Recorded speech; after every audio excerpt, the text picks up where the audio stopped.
Yeah. Been to the bottom, ain't nothing to feel. We running the game. Rushing the field for every yard, on every play. Nobody's safe. Rise when we fall. But never stay down. The champs is here. Doing it for the town.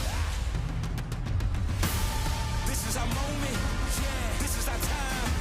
The time is now. It's time to rise. This is our moment. This is our time. Time is now. Time to rise.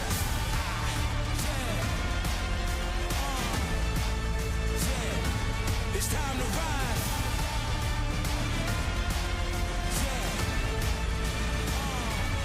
This is our time. It's our moment. It's our time. Feet in the dirt. Nose to the grind.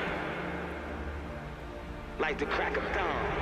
You can't stop the shine. Moment after moment. Day after day. It's our time.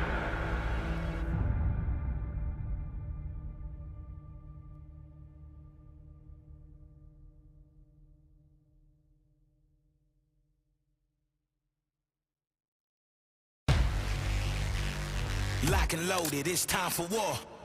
Ha. Tear it down, kick in the door. Yeah, I want it all, give me some more. Ha. I want it all, give me some more.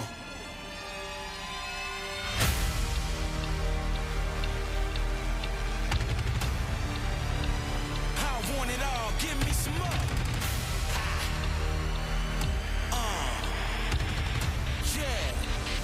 Kill 'em all, it's time for war.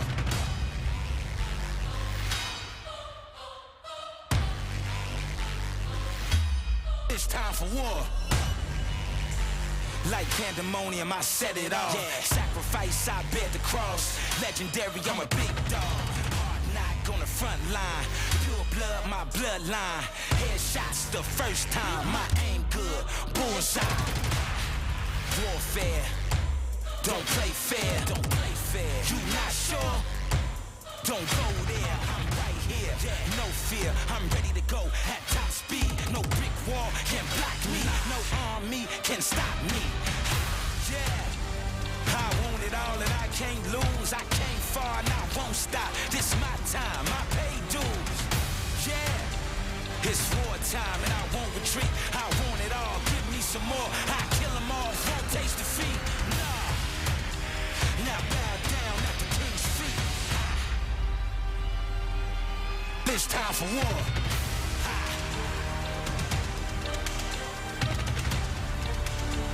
I want it all, give me some more.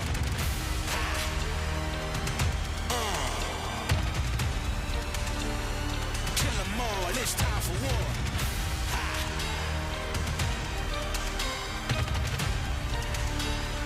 Kill 'em all, it's time for war.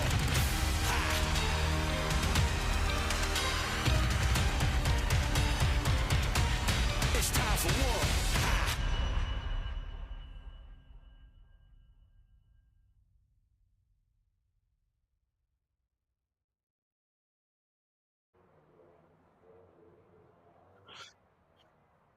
Well, ladies and gentlemen, we welcome you to coverage of the Northwest Racing Series. We are excited and ready to see what Talladega will provide.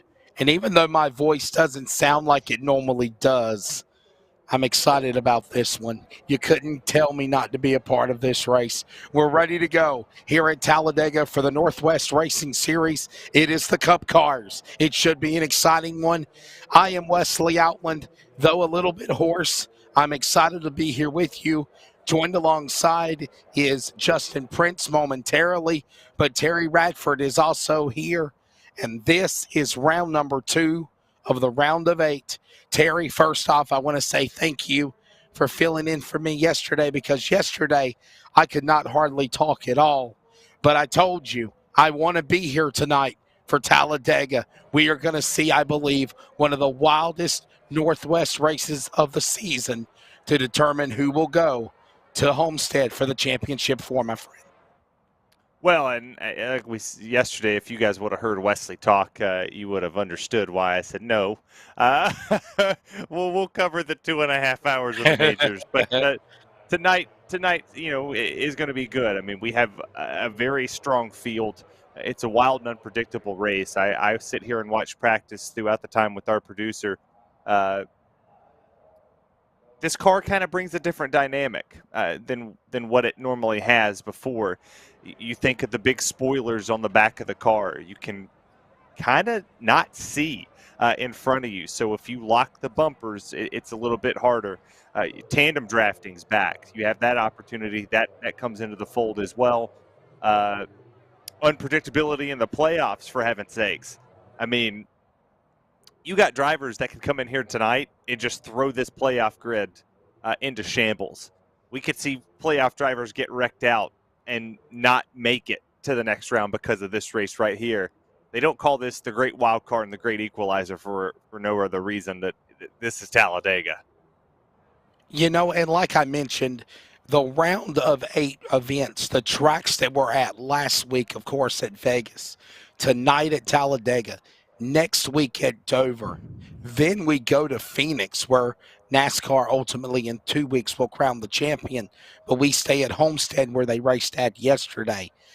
It's just going to be an exciting race. And Talladega is one of those events where, honestly, we don't know what this car is going to do, Terry Radford. But one thing we do know is this racetrack is a beast in itself, and it can always provide excitement. One wrong slip, one wrong move, one wrong calculation, and it can spell disaster for anybody, but definitely for one of the playoff contenders. Oh, and absolutely. I mean, you look at your well, I'm currently sitting here looking at our qualifying grid. Think about who's currently sitting on provisional pole at the moment. Is Late Peterson.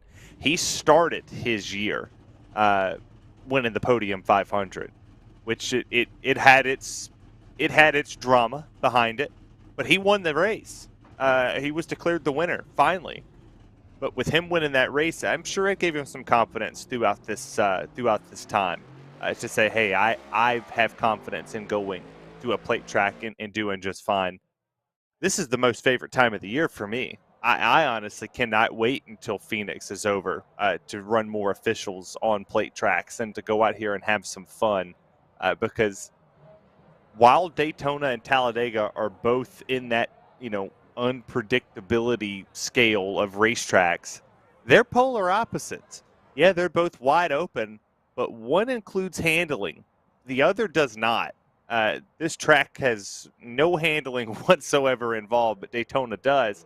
Here it's just hold the sucker wide open.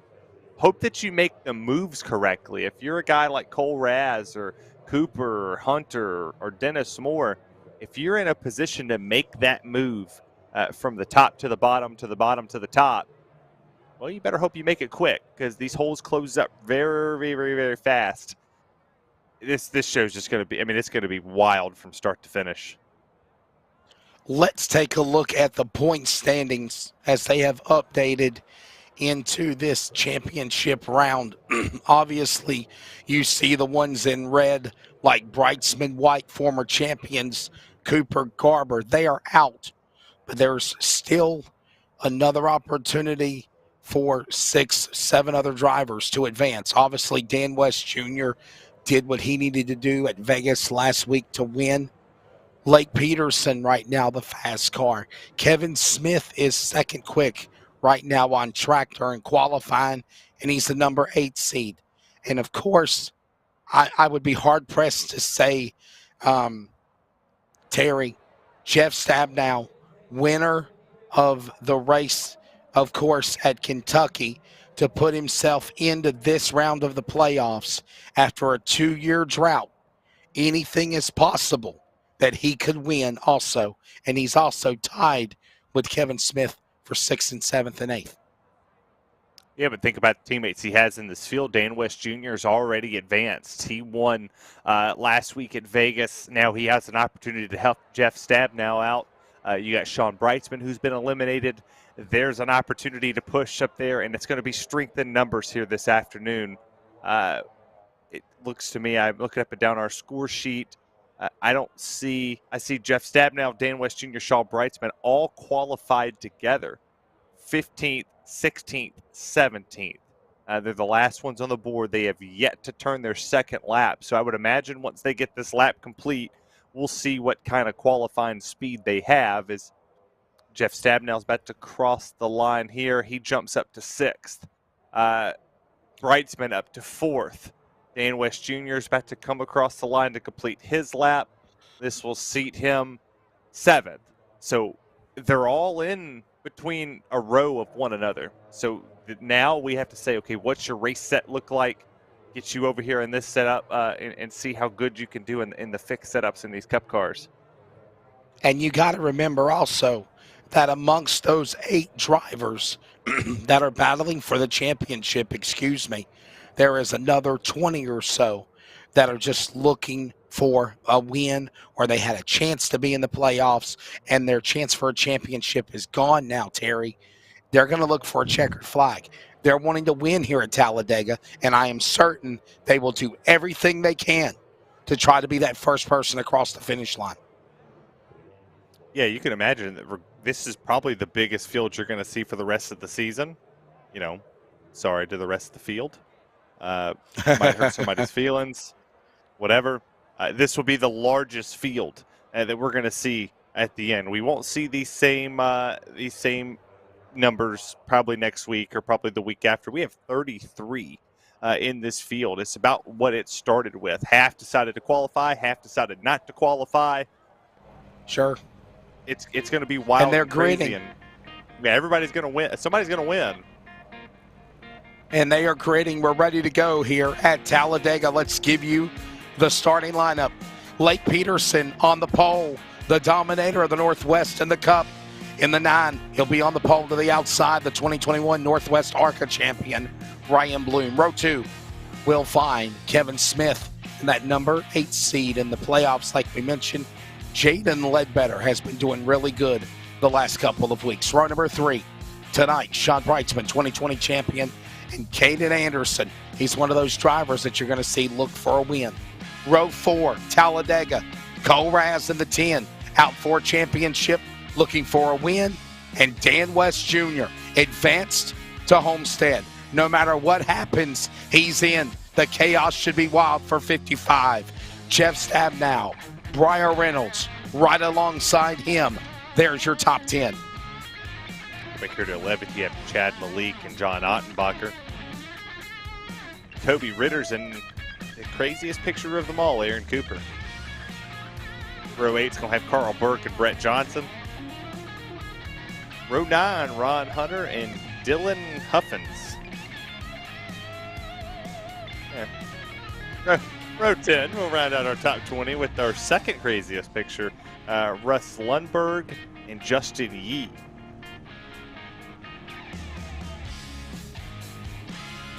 Row 11, we'll find Casey Garber in the 94. Brian Barnes, a dominator in the points earlier in the year. He'll start row 11 outside. Row 12, Stephen Paulison in 58. Dennis Moore, one of those Beaver State drivers, really good in the trucks. We'll see what he does in the car. Row 13, Tyler King and B.J. Tidrick, a 2-time winner of the Northwest. Row 14, Stephen O'Hare, winner of the trucks at Vegas. Paul Newton, the road course king, alongside. Troy Daggett, Frank Harris will make up row number 15. And then we go on to the final rows. Starting 31st, Chris Camary, Tyler Kim, and shotgun on the field. Hey, he's back. The one-thumbed winner, B.J. Duvall, Will Duvall in the 85 from ready to go, originally West Virginia. All right, so let's take a look at your weather conditions before they get ready to take green, because this is a pretty big track at Talladega.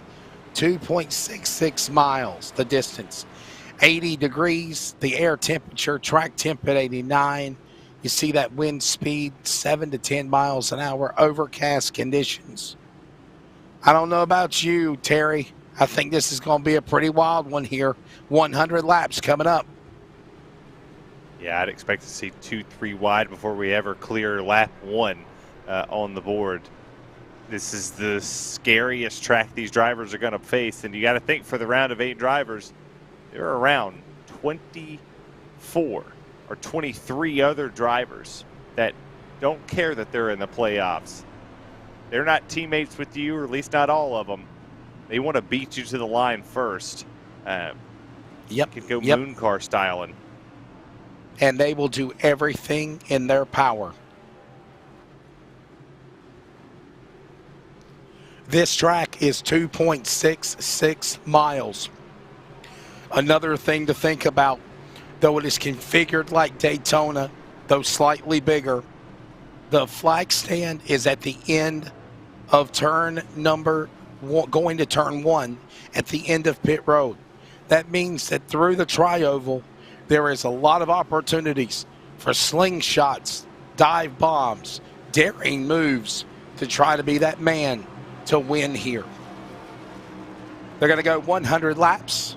The distance should be excited. We're glad you're here. Over 250 miles as the field works their way through the tri-oval. Lake Peterson, Ryan Bloom. I'm sorry I sound like I suck, but I love this place. This is Talladega. Green flag goes in the air, and we are underway. Peterson and Bloom, Smith 1, 2, and 3 up the high banks into turn number 1. And ladies and gentlemen, you have a virtual race. Terry, they're in turn 2 with Peterson jumping up in front. Yeah, for Bloom on the outside, he did not get anybody to help him. He jumped out right there when the leader did. Now he gets Smith to jump there with him as Brightsman's going to stay to the 9's back bumper. You see playoff drivers with the tent there on their front, and then their spoilers also painted. You got 3 right now in this top 5 as you got Cole Raz starting to work up here as Brightsman's just got eliminated the last round. Cole Raz working his way up here. Stabnow, the LSR CRN teammates down there, 2, 6, and 8 down there on the bottom. And we're about to go 3 wide as the 25 tried to jump out to the outside. Opening lap will go to Lake Peterson. He'll stay to the bottom of the racetrack. Sean Brightsman will stay to the inside. Ledbetter trying to get something working on the top, trying to get to Bloom and Smith. This goes nowhere. Many cars right now just trying to ride it for the time being, but it doesn't look like that as they hit the back straightaway down the Alabama super stretch, if you will. The Bama gang into turn number 3, Terry. It looks like they're fighting for it like it's the last lap, and we're only 2 laps into this race now. You got to think at a place like this, obviously trouble can find you anywhere, whether you're in the front or the back. But you have a good chance of not getting wrecked when you're up front. As you see the 00 of Kevin Smith. He goes up there to the outside. They're going to take it 3 wide. The 25 of Ryan Bloom, he's going to stay with them. And I believe he's going to end up pushing and maybe getting Kevin Smith tied up here with Lake Peterson. He's got Brightsman all over his back bumper, and Whoa. Teammates have got together on the bottom, and they're squirrely up here in the front. That is Team LSRTV CRN of Brightsman, Stabnow, and the 55 of Dan West Jr. That's the 46, the 24, right behind Peterson on the bottom. Smith up on the outside. He got some help from Ryan Bloom. Cole Raz, Aaron Cooper quickly showing something up in the front. And that 71 machine as they come out of turn number 4 through the tri-oval, back to start finish. And whoa, Raz and the Brightsman. Hold on, guys. No caution. No caution. No, there it is. The yellow is out. I think they had no other choice but to throw a yellow unless a couple of other cars got collected in that we missed. But my goodness, Terry, what a save by Sean Brightsman, and most of all for the 10 of Cole Raz. Oh, that was massive, and you see the damage. Doesn't exist. They made contact. The composite bodies made perfectly where they needed, and oh, that was. Take a look at the replay here. This is what brought the caution. So everybody checked up, and then bam, Ottenbacher into the 06, and then it's just a chain reaction. But it's hard to pick up here, Wesley. Yeah, Malik got into him, and then of course Ron Hunter plows into his car. Ottenbacher with a problem. And that is the reason why the caution came out. The first cars that caused the caution were able to luckily drive away. And here we go. Craziness on the opening couple of laps. Handful of laps here at Talladega, and we've already got yellow flag. And I honestly think, Terry, it's just the nature of the beast. You know, you're getting out here. You're trying to find your line. You're trying to find your groove, if you will. You go to the inside. You go to the outside. Somebody makes one wrong slip, and you saw that happen to Raz into Brightsman, and then it's just a mental error. I know we're on a virtual sim. I know this is iRacing and not the real deal, but literally you're so focused in that driver rig, if you will, Terry, that if you make one slip, you've got calamity, and that's what we just saw happen. Well, and that's the good part about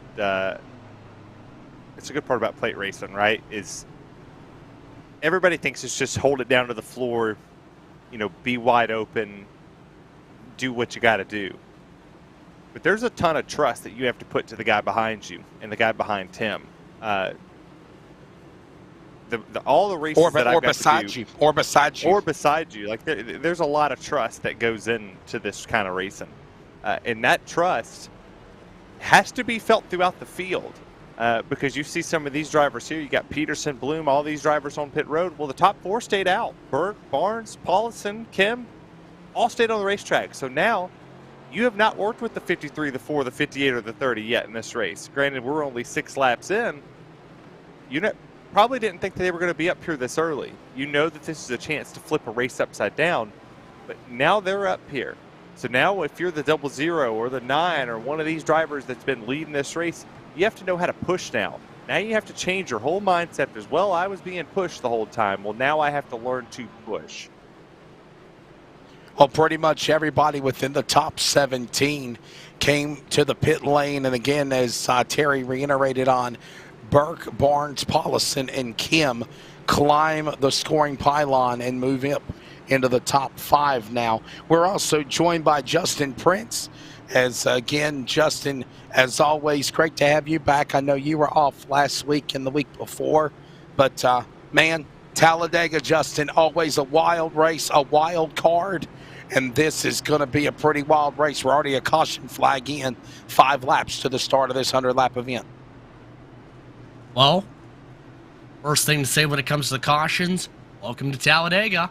Talladega is a place, as I think we can all say, is when where attrition can be very common. And when you have a race like this, 100 laps, a lot on the line when it comes to potential seeing the battle for a championship in a few weeks' time, you need to be able to race clean. And as we've seen throughout speedway races in the past, it's hard to sort things together. Now it's the question mark, I think we can all say, Terry especially, where depending on how this goes out, you want to be at the back, you want to be at the front, especially with how big being patient or having strategy or waiting to see how things play out could be. Yeah, you don't want to find yourself in the middle. That's a good point, Justin, is you want to be either up front or all the way in the back. You don't want to sit here in this middle hornet's nest where some of these drivers have found themselves. If I look back here at Jaden Ledbetter in the 15th position, I don't want to be in his position. I don't want to take this restart knowing that Paul Newton and Dennis Moore is behind me, or Sean Brightsman or Cole Raz or any of these drivers that are fighting for something different. You don't want to be that person that takes a playoff driver out because you were aggressive in the mid-pack. That's what makes this racing so special. Carl Burke will now reset as the leader. There he is in that smoky, unique throwback special with the wrap job on the 53 Camaro. Brian Barnes, Justin, I throw you back in the fray here. Lights off on the pace car. You followed us all year long, and we know how consistent of a driver that Popsicle Toyota of Brian Barnes can be. Could we see tonight be the night that he wins? Could everything fall together for the number 4? Well, this is the type of racetrack, remember, where legitimately anybody can come away with the victory, right?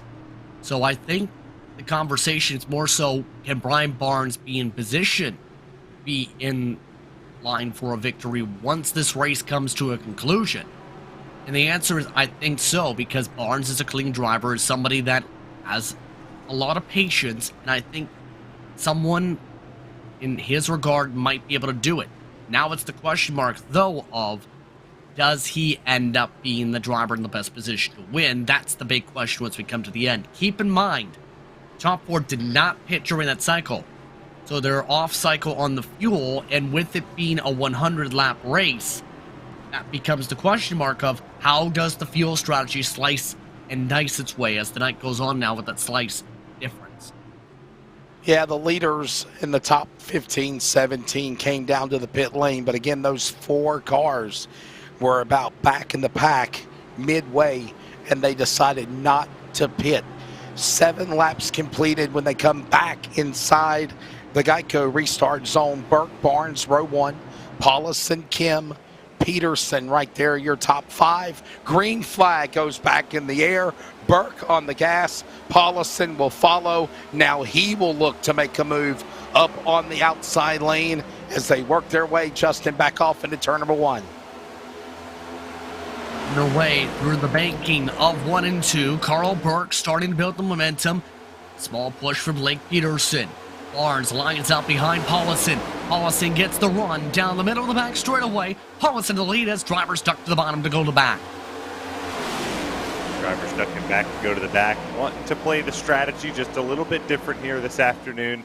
Just sit back here. They've already seen 1 accident happen. They don't want to be the cause for the second.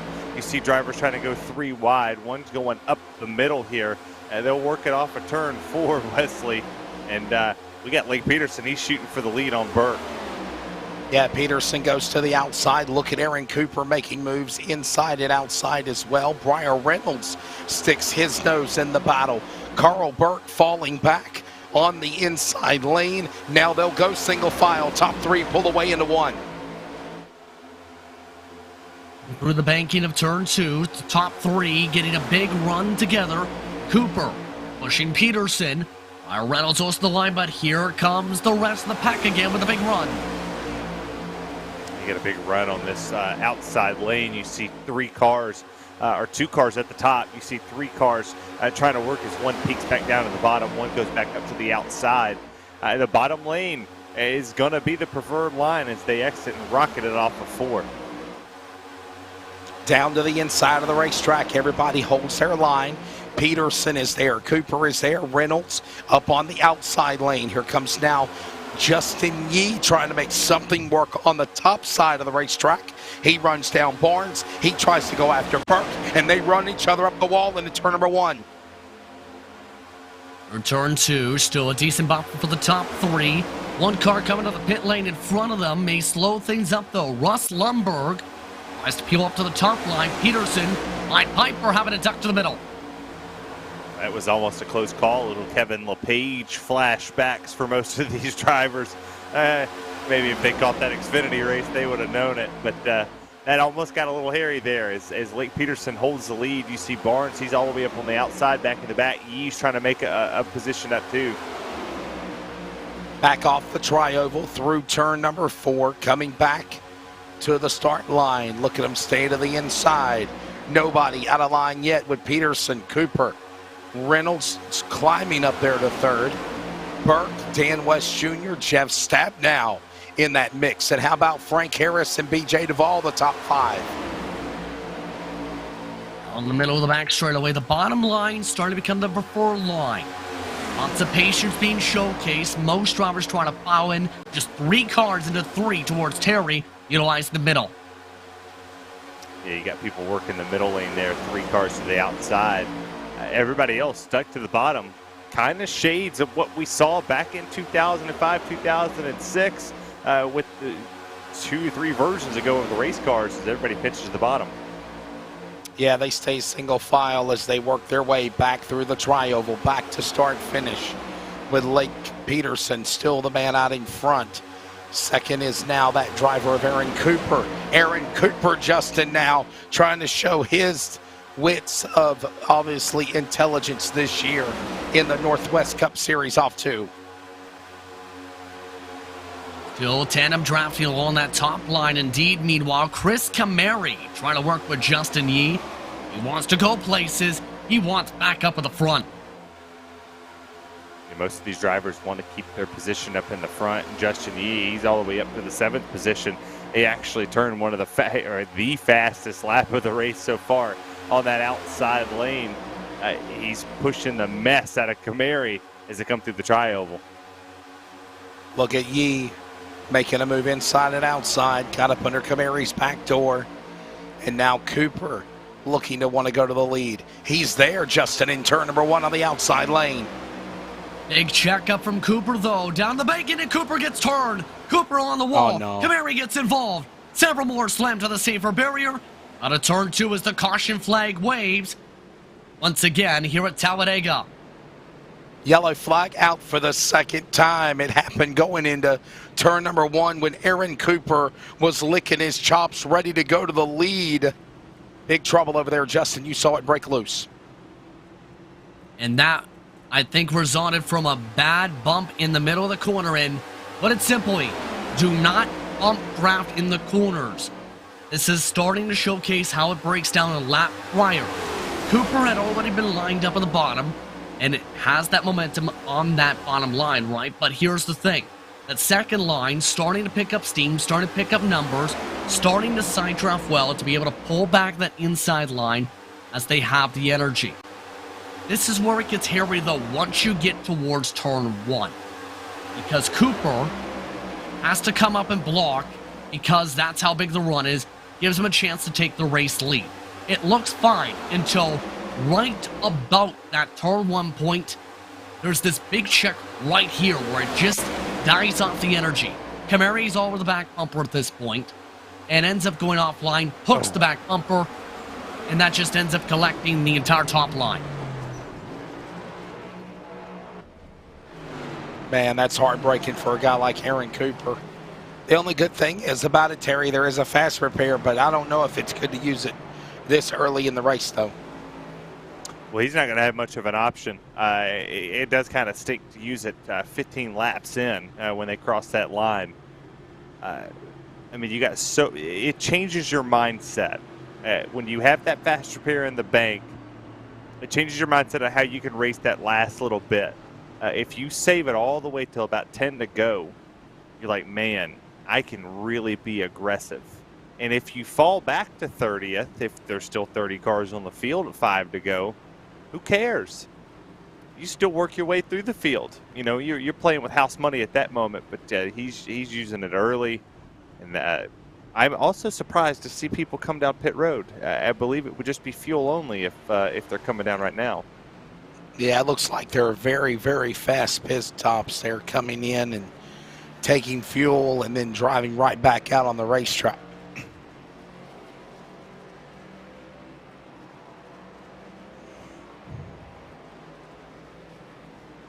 Yeah, we are with Tyler King. It looks like has shuffled up to the lead for up 24 spots now. So Tyler King in the 21 machine. Justin Yee, it looks like, exited.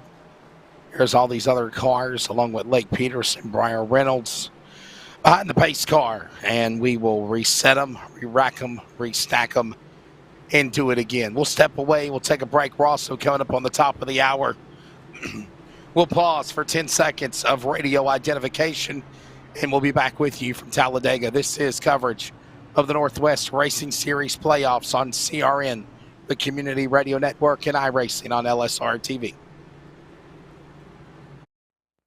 Community Radio Network, WCRN 87.9 FM, Clayton, Garner, Raleigh, North Carolina, USA. We are CRN.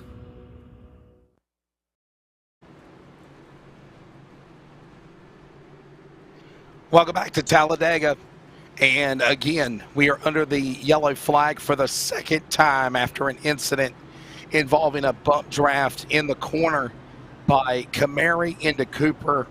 And Justin, I got to go back to you in turn number 1 and 2 where you're at in your position. At least no other cars got collected in that. It happened on the top of the racetrack. As mentioned, it just took out the entire top line. BJ Duvall, I think, got some of the worst of it too. But here's the thing. Bump drafting the corners is a disaster. Bump drafting offline is a disaster. Combining both is a catastrophe. And we've seen the results of that with that incident along the top groove. It's something you just can't do. Yes, you can get away with it here and there, but you have to be square in the first place. And with how big the run was, how offline they were, it was just a recipe for disaster the second the checkup happened and you had Camary shuffle off the line to the right, trying to sort things out there. I think a lot of the drivers have to be big picture racing at this point to keep that in mind now. Sure. And to elaborate on that, Justin, do you think that Camary did that by lack of experience? Do you think that was an error of judgment of being a new driver on the series? I wouldn't say in terms of the new to the series. I think it's more so in terms of might not have as much super speedway experience compared to some maybe, but more so to the point of you just need to have that awareness in general at a track like this, because the second you even take your eye off what's happening around you, you see the result. You end up getting involved in an incident. One driver, even if you say don't even turn enough in the corner, just not focusing for the moment, can cause calamity. Well, Terry Radford, they're behind the pace car. It's you, 2x2x2. We're getting ready to go back for a restart. Yeah, and Justin actually brings up a very good point about hitting them square. So while you see the back ends of these cars right here, as they are behind the pace car, the Chevy noses go into the Fords, and the Toyota noses go in towards the Chevy and the Fords. You see the Ford front bumper right there, very flat, very round. You see that Chevrolet bumper has the point at the top of it. When I raced Talladega week here in officials a couple weeks ago, it was very hard in these next-gen cars to get a feel. The open setups was different because you were able to control your destiny. But if you had to get behind a Ford or you had to get behind another Chevrolet, couldn't push at all. So we'll see that go as the pace car comes down in front of you, Wesley. Yeah, we'll get ready for the restart as it will be 16 laps completed, working lap 17 when they come back to the Geico restart zone. For those that are watching, apologize, my voice is not at 100% the best. It's been a long week last week of announcing multiple different sports for TV and radio, and I think I might have just been going a little too hard, but a lot better than I was yesterday, that's for sure. Yesterday I couldn't even talk. Green flag back in the air. Yee, Peterson run each other up the racetrack, and just as fast as we get back underway, we got caution. I think it's Sean Brightsman and Tidrick. Paul Newton also may be involved in this, as yellow flag is out, yep. Justin, again. Yeah, I was peeking over towards that way. My first thought is, green flag is out from Barney. Why is nobody going? And here's the thing. See the Geico restart zone on the track. Green flag's out here. It's still out. Now they finally go. There was a massive checkup, and then everybody else comes in. What in the world Cooper happened again. at the point? Yeah. Oh my Cooper goodness. just charging in. Cooper and Audenbacher again too. Audenbacher was involved in that first caution, Terry, of the race. And it looks like either somebody spun the tires or nobody didn't go yet. Oh my goodness. I think Brett Johnson held up everybody behind them. Well, it looks like that bottom lane just kind of had a bit of a checkup there. You saw Justin Yee jump to the outside. Nobody was behind him on that initial jump. He got a shot. Brett Johnson took it. The 20 took it and slowed down, didn't want to pass. You had drivers on the apron. And then it was just, I'm going to try to, avoid it and go to the middle lane. There are the two other cars there. And those two other cars went in the wall. And this is the ingredients of, Justin, something of this caliber happened because when you bottleneck the field, when you bunch up everybody behind you, it's a log jam, and then everybody wants to go, go, go. But when it blocks the path and you can't go left, right, middle, wherever, somebody's going to get the short end of the stick That's what happened to Cooper, into Annenbacher, and other cars involved. And I think, if we can, might need to take a listen in on board with King for that launch sequence, because notice something on the tail of the tape that is weird. Normally when you get the green flag, you of course have to quick throttle up. We did not see that with King. I think there's the potential King had a misshift and he just had the slow roll. And here's the thing, remember, you pass the leader on the outside. As that driver leading the outside line, you get a black flag, and it's just the chain reaction, I think, that caused the checkup at the bottleneck. And here comes more cars. Peterson, Raz, Brightsman, Reynolds, Anderson, and more coming down to the pit lane. And it's fuel again, Justin. No tires, just fuel. And then they roll back out. I mean, we turned maybe a little bit of time, so may as well top off and make it a simpler strategy, because the way it can essentially break down, it might become that point of a 1, if not 2 stop race at this point. So I think Terry can speak better on the total exact fuel mileage with the bigger tanks here, but these drivers are thinking more so big picture, top off, may as well take the fuel to go as further along as possible if there's a caution. Yeah, they're going to push at least 40 laps out of this tank. So if you think about that, we'll take that green flag with 21 laps on the board. So if I'm thinking in my head, you have one more stop guaranteed. Now, it's not necessarily going to be one more stop. We have more cautions that are, it's the name of the game. It's Talladega for a reason. We're going to see a couple more incidents happen on this racetrack, but 40 laps is kind of where I would set that fuel tank as a racer. I want to pit at 40. Normally my strategy is I pit at lap 38 in one of these races. I pit there, and then I see if I can potentially jump it. But you also have to think, the lead car also isn't going to be able to have as much fuel. Tyler King hasn't pitted since lap 5. Everybody else behind him is on a different strategy. They pitted on lap 14, 13, and 18 right here. So there's 3 different strategies getting played across this field right now. I would imagine right now that the strategy of lap 18 from 14th on back, that's going to be the winning strategy if we stay green, because then that's less fuel that they'll have to take on that last pit stop. They will come to the line this time by and get 2x2. Lights will go off on the pace car, and we should get ready for a restart. We're 20 laps in. Coming up next time by, let's give you your full field rundown. 11, 11, and 11 of who's on the track. Tyler King is the leader, up 24 spots, took advantage of a caution, as yes, the lights have gone out on the pace car. We will get ready for a restart. Carl Burke is second. Troy Daggett third. Tyler Kim fourth. Chris Kamari, Dennis Moore is 5th and 6th.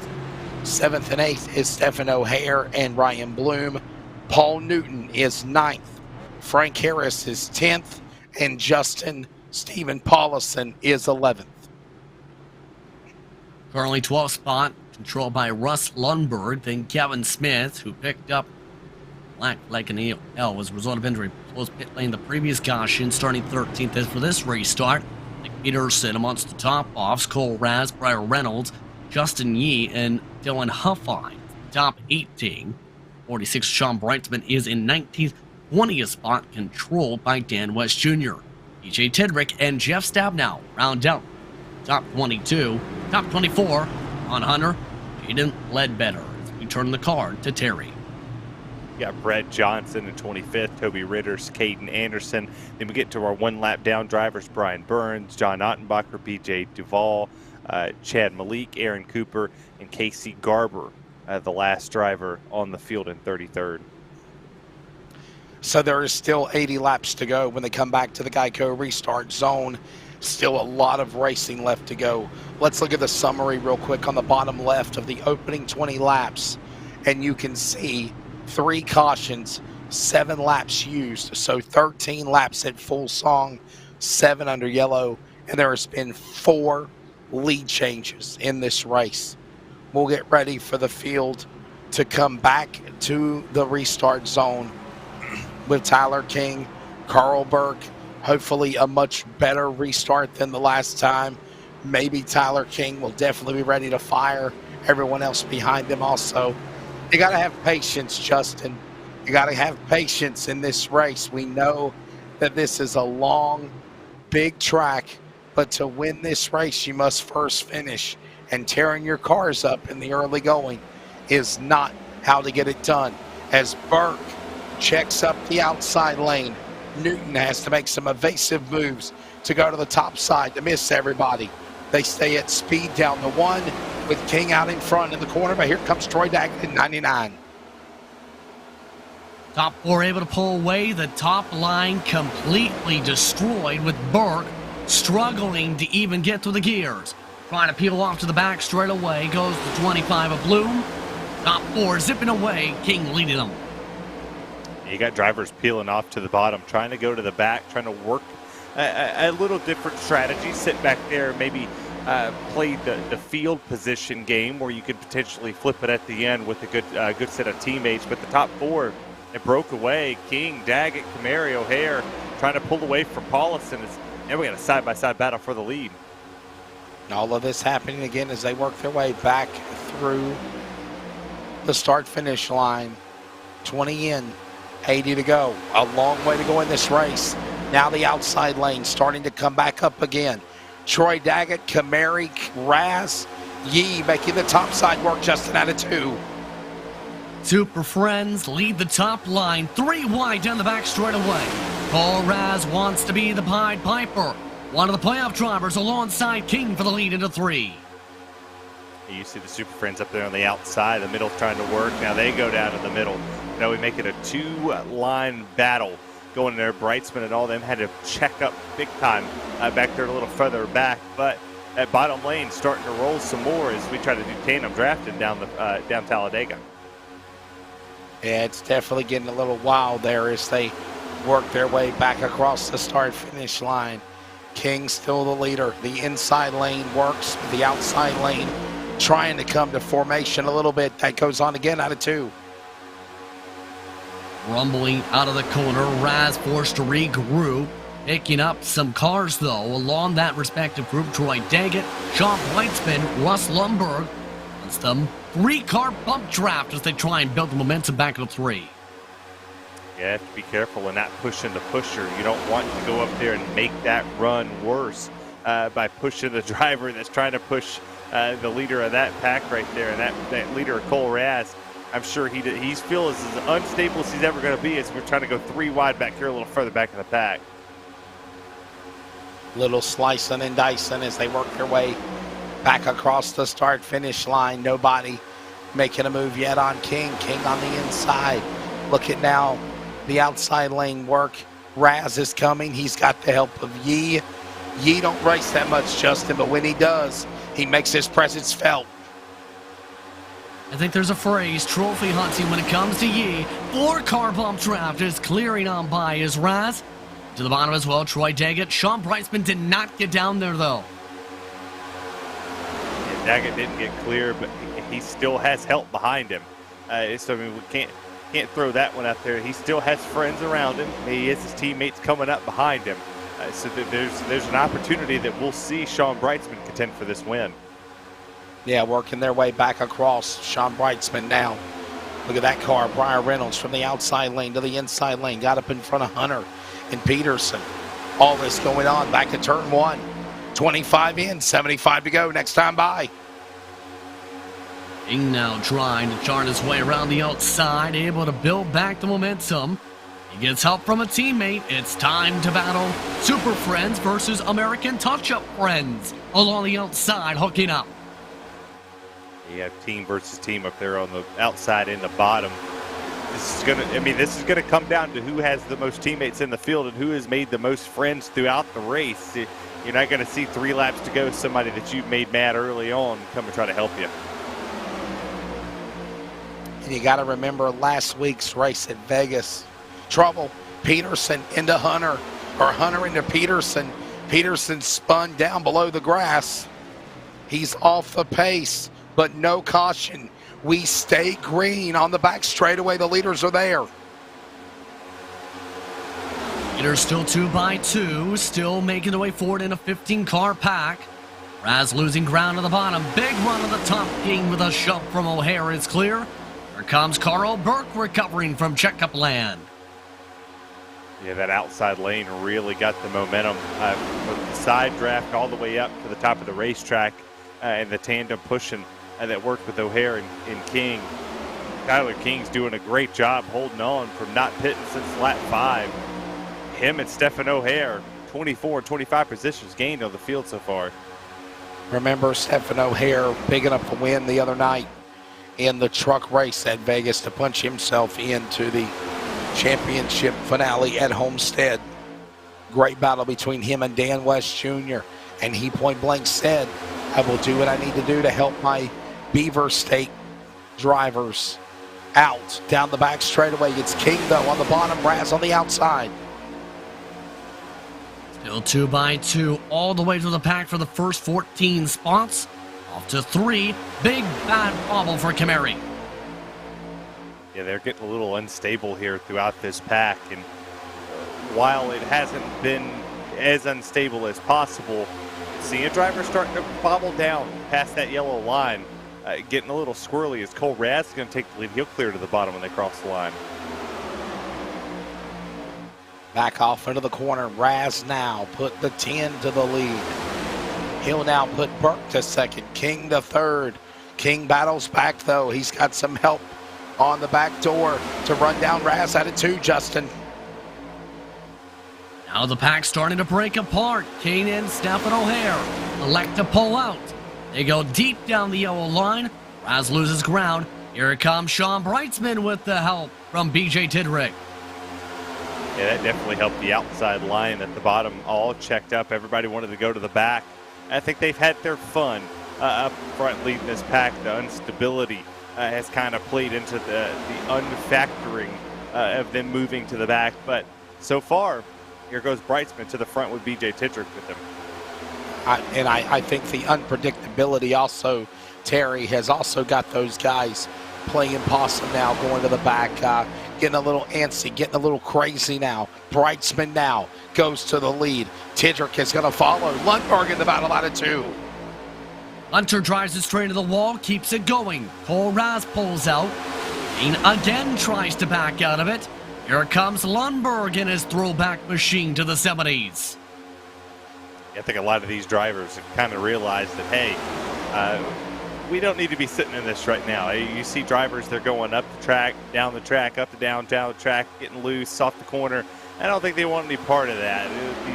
These slide job moves that they're putting on here so far, trying to clear themselves, I think they're content. As Frank Harris took the lead. Yeah, look at Frank Harris up 29 spots now. Frank Harris and that Ford Mustang to the lead. The Camaro, though, Troy Daggett on the outside. Lundberg, Reynolds, Justin Yee, Brightsman back up there. Justin out of 2, and they're 2 by 2 at full speed. Big run now for the 99. Daggett getting plenty of help. Ryan Reynolds trying to work his way down. Tries to find a hole, takes the run. Reynolds going for the lead.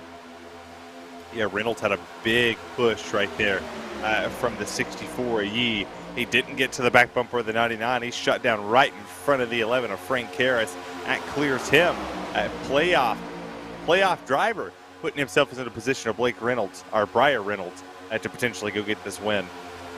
Yeah, man, I'll tell you what a move there for that driver as they work their way back off into the corner. Down into turn number 2. Pick your poison, Justin.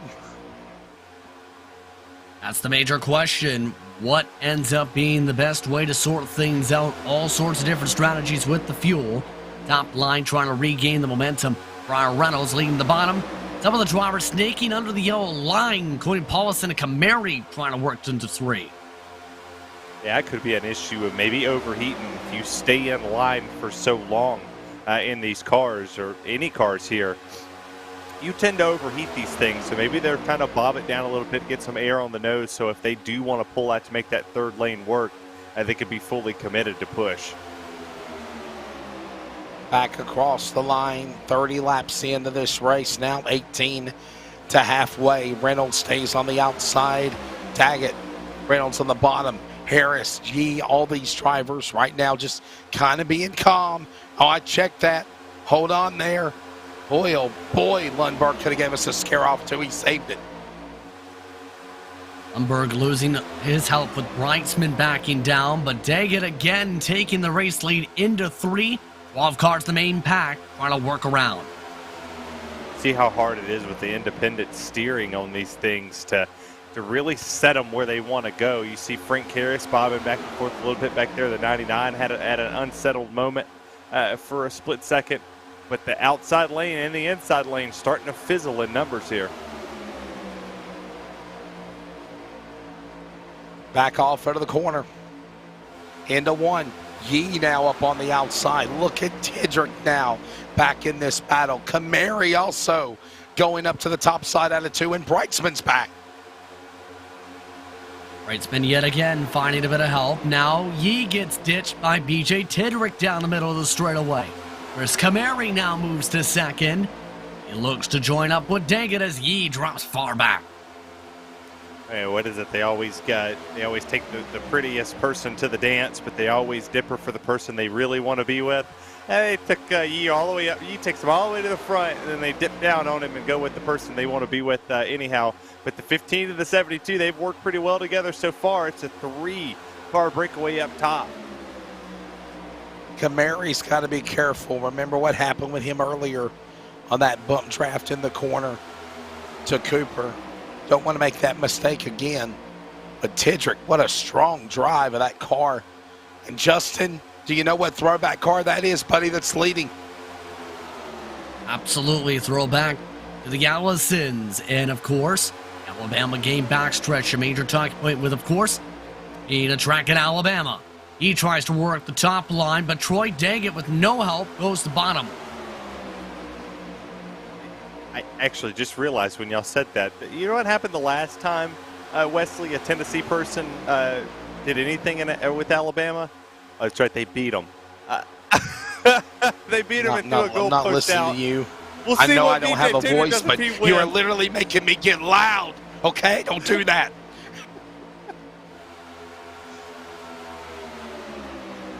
Working through the top line in turn 2, BJ Tidrick now trying to change the momentum.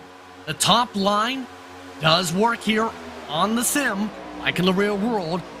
BJ Tidrick, Justin Eshaw, Brightsman looking to try and play a choo-choo train line.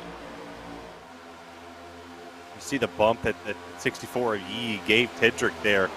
He actually got him a little squirrely, but was able to keep his foot in it. Didn't have to lift there, but you see the 3 different manufacturers, 1, 2, 3, with Tidrick, Yee, and Brightsman, Ford, Chevy, Toyota lead this field.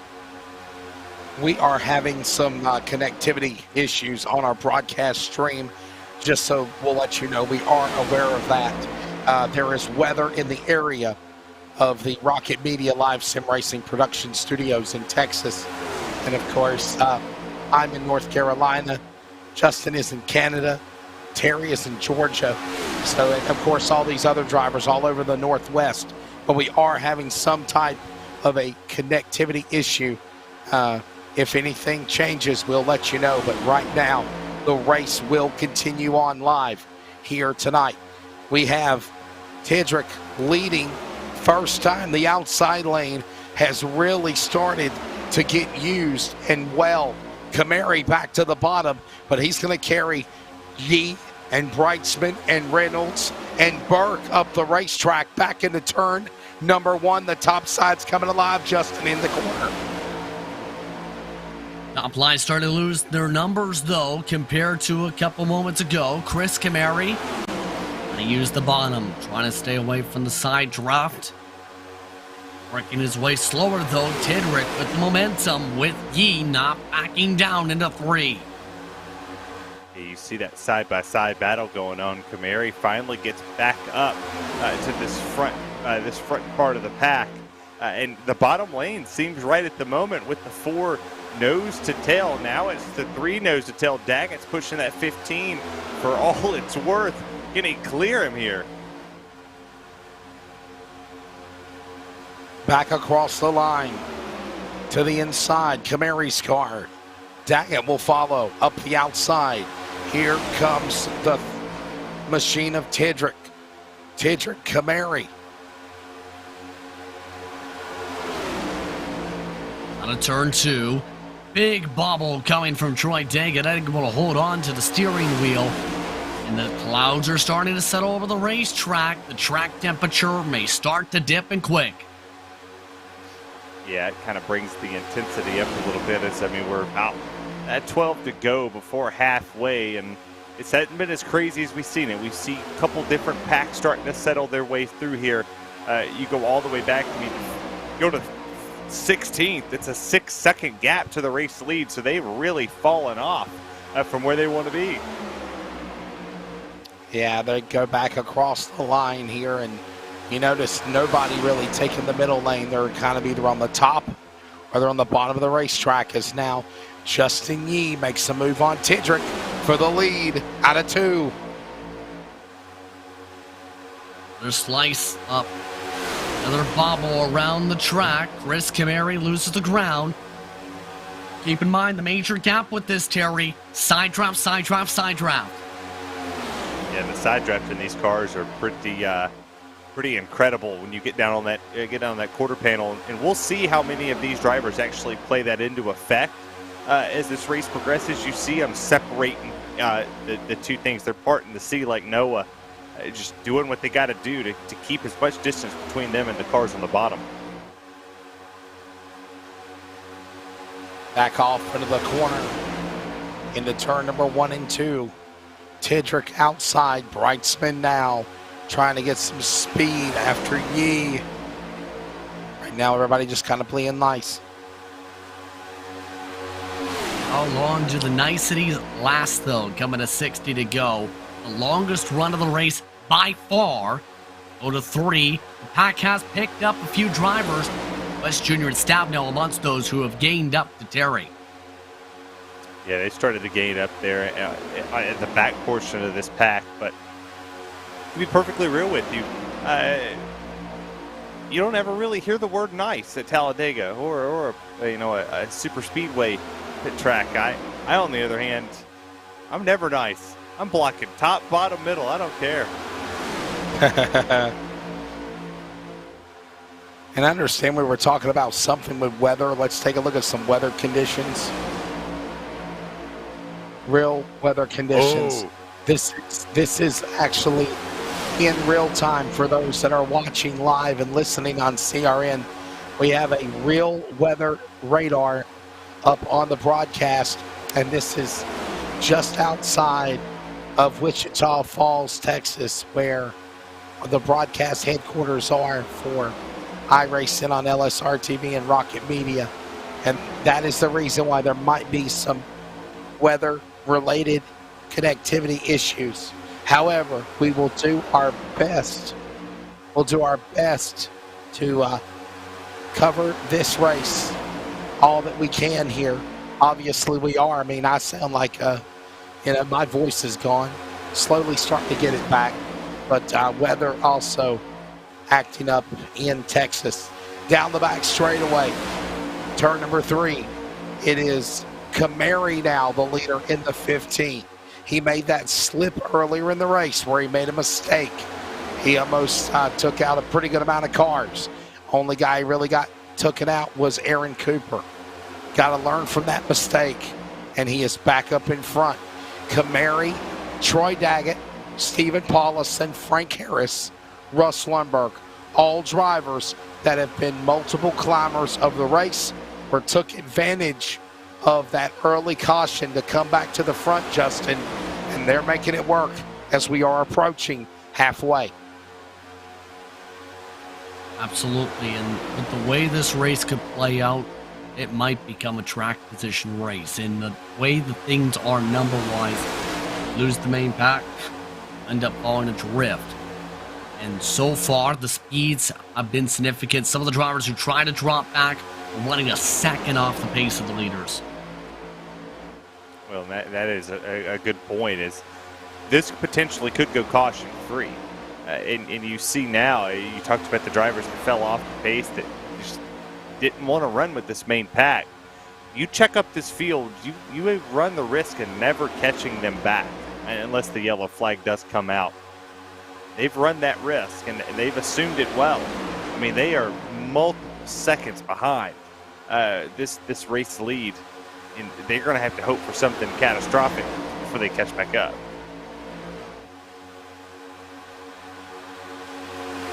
Meanwhile, down the back straight away, the race leaders working their way forward. BJ Tidrick trying to get the top line going. Starting to struggle to close up, though, into 3.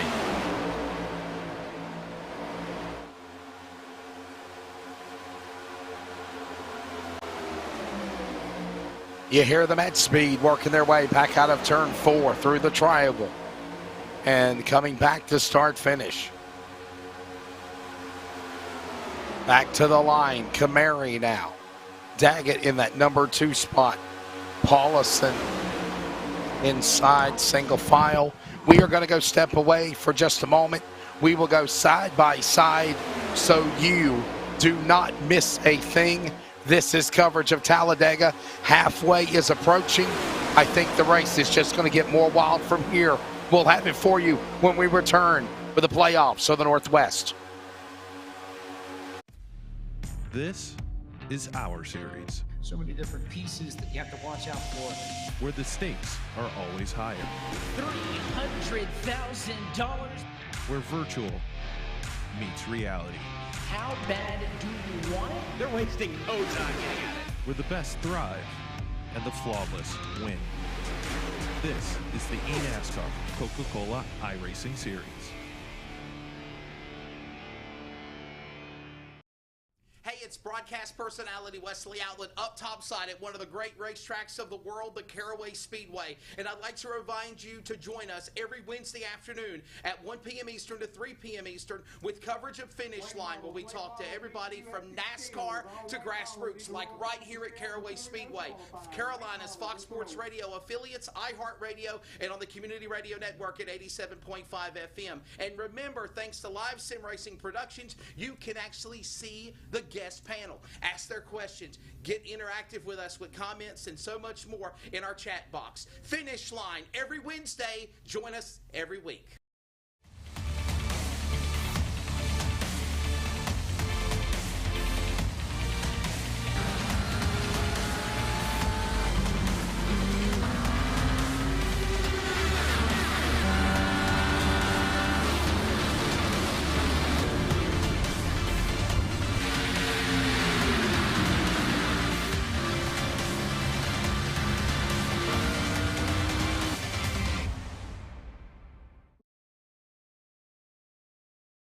Your CRN, my CRN, our CRN. We are CRN. The Community Radio Network now and the new WCRN 87.9 FM. And still always anywhere worldwide at wearecrn.com. We are CRN. Welcome to the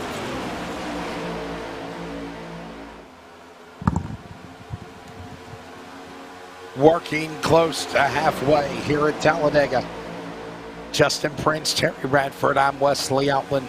Hopefully when I join you on Thursday, I'll be back at full song with my voice. Justin, you've been an announcer a long time like me, my friend. That's every announcer's worst nightmare whenever their vocals go away. And hopefully I'll be able to rest a little bit. I've been resting all day, and hopefully I'll be back at 100% by Thursday, bud. Absolutely, of course, when it comes to that, people comes to announcing, have realize that your voice is your instrument. So critical. Get the rest on that, of course. It's going to be critical. Also think about how the cars are people's instruments right now for this race. On how you play, how careful you utilize that instrument, how you finesse that car around the racetrack, how you make sure you're in the right spots at the right time, be able to play the right tunes, and be in position to make sure you have the right sheet music. Yeah, and as you talk about that, especially here, you have to make sure you're on the right note when it comes to where you put the car, how you communicate with the people behind you. If you're Chris Kamari, Troy Daggett, Stephen Paulus, or Frank Karras, that cue that you're going to give that driver that you want to go high has to be timed perfectly to make any advance to win this race today. That's right. And we are closing in on halfway. Next time by, Justin, leaders are coming your way. How about Chris Kamari showing some good strengths in that number 15 car now? Absolutely. Coming back from the big mistake that wrecked about 3 cars earlier. Pressure is building up because a pack of Super Friends is coming up high with Ledbetter leading it. Yeah, you see the top lane actually starting to build some momentum back up. You see Peterson and Ledbetter working up there. And good on Peterson for working his way back up here to the front. He picked up a pack after he almost had his race ended, getting spun on the pit road or through the grass. He finds himself back up here fighting 4th and 5th. We're halfway home. Halfway. 50 down, 50 to go. Terry, I'll let you go first, and then I'll get Justin's analysis. What's your take of the first half of the race here at Talladega? And I think it's only going to get more wild from here. Wild and exciting. They're catching lap traffic. There's pit stops within the next 10 laps if they want to pull this one more stop strategy happening. Green flag pit stops at that. Yeah, green flag at that because, well, I don't want to jinx it, but it don't look like we're going to get a caution as I'm going to beat on my desk to not have that come out on my fault. Well, so Justin Prince, you're working your way. What's your take of the race so far, bud? I was about to say, if the caution comes out, hashtag blame Terry. But in all seriousness, when it comes to how things have played out so far, yeah, it has been intriguing, yes. It has been a race of comers and goers, so to speak, but mostly those who have stayed in the top half of the field have been amongst the contenders. But it's also going to be now where, did you top off? Did you not top off? I think that might become a major part of the differences on how this plays out. Here come some of the top off drivers this time by Chris Kamari in. So much, Terry Radford for 10 laps. They're coming in less than 2, buddy. They pitted on lap 14. These are the drivers that pitted on the caution before last. The drivers that pitted on the last caution, 10 laps. Lap 60 is where you want to sit. These drivers here are on a total different ball field than everybody else. That's right. Carl Burke, Tyler Kim, those are the highest 2 drivers that pitted on lap 14 that are still on this racetrack, and potentially if they have saved a little bit of fuel back here behind Yee and Reynolds and all them, they could stretch this to go all the way out to lap 60 when the rest of the leaders potentially are going to pit. And I'll throw this out there as well, Justin, as they work their way back to you coming through the tri-oval with now Jaden Ledbetter as the leader. Lake Peterson, who had a problem earlier, he's now moved to the number 2 spot. Super Friends, Caden Anderson, Cole Raz right in there, along with Tidrick in the top 5. The strategies are different. Those 4 cars that just pitted, do you think that they can go the distance, or are we thinking that they are going to have to pit again before the finish here? Maybe off sequence with these others. Based on the numbers, they have to pit before the race again ends, because even right now, those on the racetrack are going to be tight. They need to save it. First out of any run so far, the furthest number has been 38 laps, 39 in fact. That coming in the case of Chris Kamari. And I honestly am not sure if that's going to become the surefire way to get to the checkered. It might be to where the pack really slows down here, and that might end up cost as much as a full pit stop. I've seen that happen so many times. In a couple cases, actually, it's the better, more realistic number, where a full pit stop out drivers save and half the lift, half throttle. Guess what? The pack that pit the extra stop reeled them in. They tried to save so hard. He's got a. Well, we'll have to he has keep a valid that. point. Well, yeah, Well, that's I mean, exactly right, Terry. The thing that we're going to see here is the second wave of drivers that came down. B.J. Chidrick came down. Carl Burke was in, and Reynolds all came. Or no, there was another driver that came down. I lost him. Duvall, he came down pit road. Those drivers, along with the drivers that came in just a little while ago with Paulison and Kim, if they don't get a caution, they're going to come down under the green flag conditions for just fuel only, potentially. They're going to have to go 45 laps on that set of tires, which, by the way, at Talladega, Daytona, tires, I wouldn't say they necessarily don't mean a whole lot. Here they mean a little bit more. You're starting to see these drivers peel off now. This is right on the window. Whoa, slow down, guys, tight. slow down. They didn't make it. Cole Raz is spinning. They have wrecked. Peterson and the Ledbetter to Raz. They have wrecked each other coming into the pit lane. And Justin, am I thinking that's an entry? Unsafe? That might be a penalty also coming up. Might be at the very minimum speeding. Two of them at the very minimum received it. Ledbetter and Raz. And for insult to injury, Raz just missed his pit stop by 3 boxes. All 4 of those drivers are super friend teammates, and they essentially have taken themselves out of the game. My goodness. Wow. And that's one way to do it. And Raz is now being held for the penalty now. As Justin mentioned, Raz busted for a speeding penalty.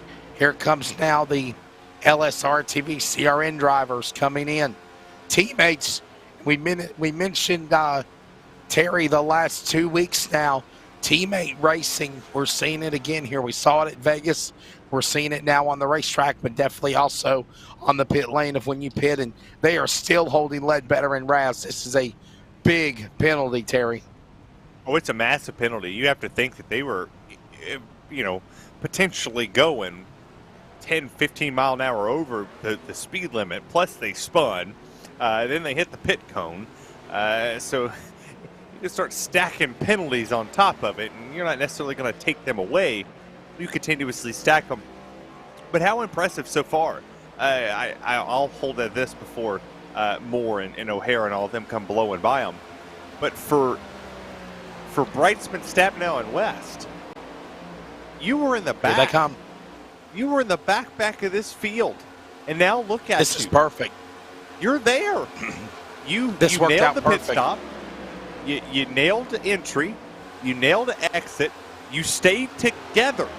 I mean, that's crazy. You just saw 5 cars come down pit lane.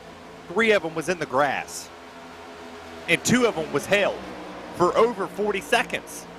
This was a perfect team pit stop, and they even picked up the American touch-up Ford behind them to add a 4th into the equation. And here's the thing, Justin, as they roar their way back to you, back through the start-finish line, they are not within sight of the leaders. I mean, I know they got to pick up speed, but once they do, they will be right there with those cars of Dennis Moore to Briar Reynolds and Caden Anderson, the top 7. Yeah, this entire race taking a massive turn, to say the least. I mean, this has taken a massive turn. You see that if you look at the leaderboard here, Brightsman leading this pack has it down to a 1.8 second advantage, or a disadvantage. But they're catching them 2/10 a lap potentially throughout this whole run.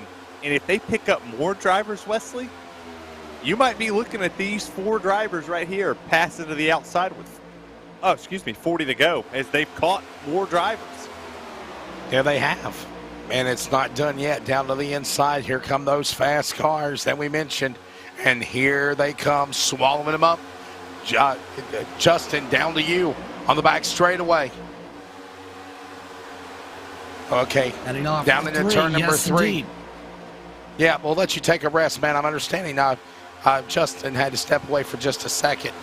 Dennis Moore is again still the leader, but Terry, you've got, look at Brightsman, Stab now, right in that battle in with these cars. And as I said, a lap or so, bam, they're right there fighting for the lead in the one. Yeah, I mean, they were a second and a half back. And then the moment they caught the tail end of this lead lap here, gone. I mean, they're right there with them. You see Reitzman trying to look to the outside of Caden Anderson. He's not going to do it. He's going to sit in line. This is going to be a determination of if your teammates in this moment right here. Obviously, you got Caden Anderson and Cole Ratz. Cole Ratz not being on the lead lap it changes this whole race, dramatically. That changes the moves that he potentially is going to make with Caden Anderson. Does he want to get his teammate the win more than he wants to get back on the lead lap? But coming to 39 to go, you've got to make your moves, start making a little bit of time now and seeing where you can put yourself. 61 of 100 laps. Oh my goodness. I am just hearing that my colleague, you can't make this up, Terry Radford. Justin has now lost his voice calling the race. He was coughing, and he said he needed to step away. Justin, if you want to say goodbye, you're more than welcome to, bud, but are you okay? Yes, I've been dealing with an upper respiratory infection that caused the throat to go away voice-wise, and unfortunately, I have lost my entire voice except for the low tone. Wow. So, apologize again for the situation here in this crucial stage. Or you can stay with us, or you can go. Yesterday, I couldn't even talk, so believe me, I know what that's like. As I've right got plenty now, of voice it for the is, both of us, boys. It's Dennis Moore up on the outside, the leader, but they're starting to dance now. They're starting to get their two-step going here, Terry, off into turn number one. And I don't mean the Texas two-step either. Well, it could be the end of Dirty Dancing. Nobody puts baby in a corner. Who's going to put who in the corner here this afternoon is the real question that we're going to see here at Talladega. We see 2x2 up in the front. We look right here at Brightsman. A good run could potentially be set up here. He's got Kevin Smith right in front of him. They've backed away from Chris Kamari. If they set this run up, you could see a 4, 5, 6 car train go to the outside on these three on the bottom. As we mentioned before, there are a lot of drivers that are not running for a championship or got eliminated in the round of 12 that would love to have a shot. But for right now, it is all Dennis Moore, Stephen O'Hare taking advantage of that pit stop. You got to think maybe the drivers, Brightsman, Stab now, West, ones that pitted and ran down those 7 cars, Terry, they might have about 4 laps fresher tires on them. Not by much, really not by much. Yeah, tires are going to be somewhat useful when it comes to making the move. You don't necessarily want to go from the top to the bottom on the older tires and hope that it sticks. Now, granted, you're going to need a lot of friends. You see Cole Raz, Caden Anderson, they're coming back behind it. I'll remind the fans, Cole Raz is not on the lead lap. He is 1 lap down in 20th. So no matter what he does, Caden Anderson wants to push him in front of the leader just in case a caution comes out, so that way he does not have to take the wave around and start behind all the lap down drivers. That he would start, or not tail into the field, he'd start right at the back of the lead lap machines. So this is going to be crucial. Can he get help to push him up there, or is the rest of this field going to just bunch together and keep those two held down? Justin, you back with us? See you feeling better? Try this now. Yes, I believe things are better. The pack right now is down to 11 cars, meanwhile, yes. So I think at this point it's big to say, though, Terry. There are massive fuel strategy differences in this top 11. Oh, I mean, absolutely. I mean, your top two pitted on lap 46. Chris Kamari pitted on lap 52. You have 56 for Anderson, 57 for Breitzman, and the CRN LSRTV teammates. We don't know how far they're going to go. The longest we've seen them run was 40 laps at max. So the fuel strategy is going to have to play, but these drivers on the outside are burning more fuel than the ones on the bottom. And Dennis Moore, he's burning the most fuel of them all because he's sitting here taking all the air off of this. And I would imagine that we're going to back this pace down at some point in time, but they ain't back down yet. Back into the corner, off of 3 into 4. As the leaders come back to the line, it is Moore the leader. You see him up in front, but now you see Anderson and Smith and Breitzman and Stabnow and West, Tidrick, Ledbetter, Raz, all up on the outside lane. And you got to maneuver yourself to find a place to be at the late going. Justin, I think this is about the time that you do it, but about 30 to go. Possibly right now, keep in mind this point. Dennis Moore, Stephen O'Hare, Kevin Smith, amongst those, they are going to need to hope they can work the air once they pit in about 10, 15 laps time. Everybody else is on that strategy Terry has emphasized, where drivers are going to have to slow down the tempo. We're going to have to back it down to be able to make it to the end of this race. That's the major concern, as down the front straightaway, with the drivers trying to figure out, do they want to be at the back? Do they want to be at the front at this point? All while there are lap cars, mind you, in this mix too, who picked up the speeding penalties. We're hoping for some kind of break at the way things are breaking out here. And with the way the fuel is, don't be surprised to see not too many people duck out of this point for the time being, unless they need to get a lap back.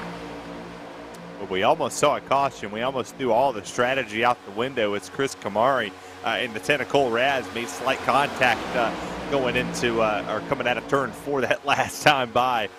It almost just threw everything out the window, and we could have seen a 30-lap shootout to finish this race with everybody on the same strategy. But I just don't see the drivers that pitted on lap 46 stretching that thing all the way to the end, or the drivers that pitted on lap 56, 57. Now, potentially the 56, 57 drivers, if they do what they need to do. If we go on board with Breitzman or Caden Anderson, are they lifting? Are they allowing the throttle control to work? Are they backing it down quarter throttle as you're on board with Breitzman here? He's in 5th gear. He's not over pushing that car into 5th place position. You see he's holding it right there at about 8,500 RPMs. He can get it up there as high as possible. He could get to the back bumper. He's just quarter throttle. He's cracking the throttle in the corners, letting the draft work for him. And then you look at Stabnow, right there in his mirror behind him. He's off of, Big Joe, that almost was huge.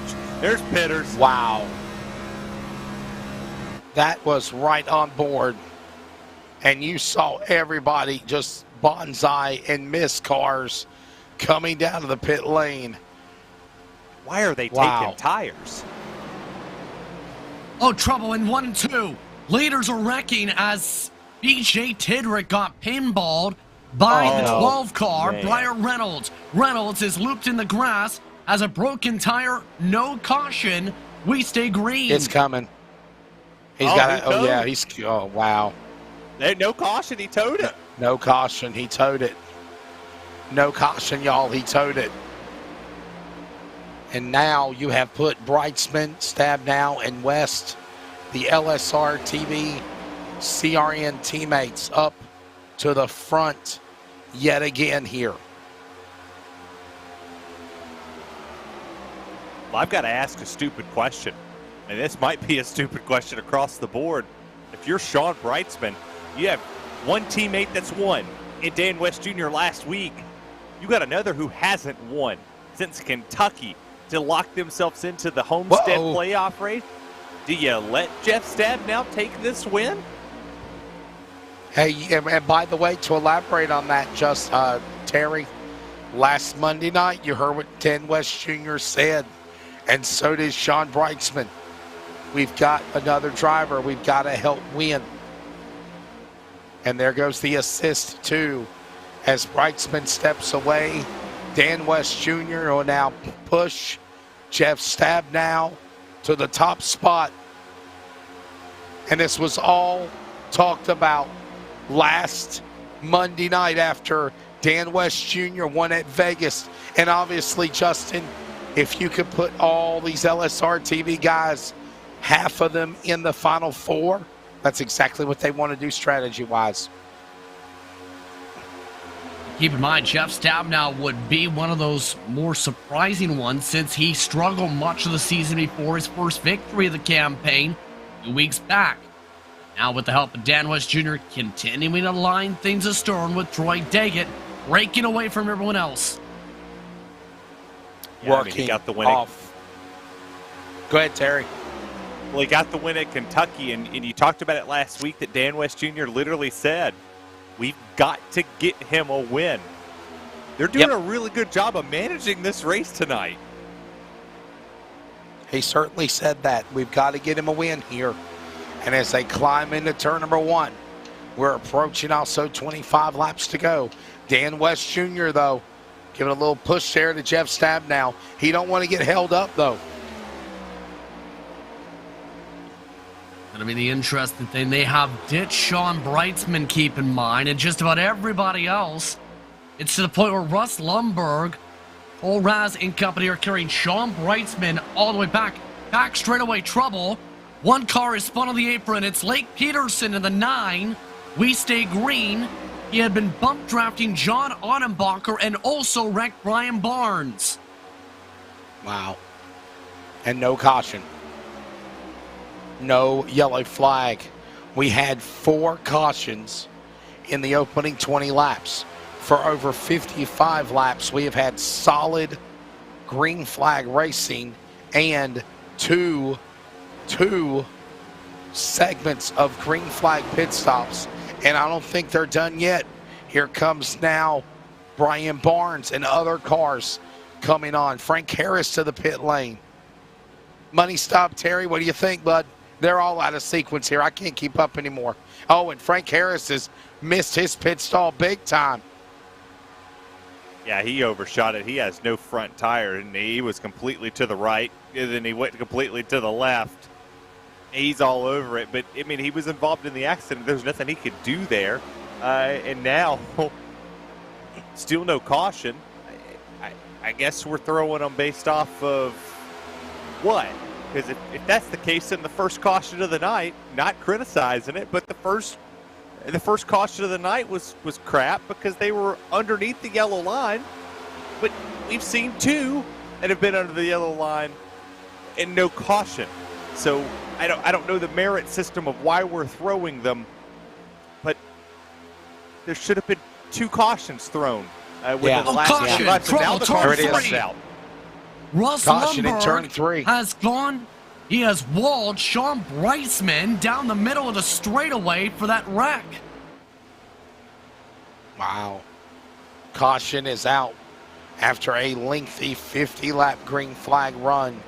The caution will fall with under 25 laps to go. Justin, you saw it break loose. This is big dumb. Middle of the straightaway. Just turns right. Wow. What are you doing? It's the back of the line. What are you doing? Oh my God. Why?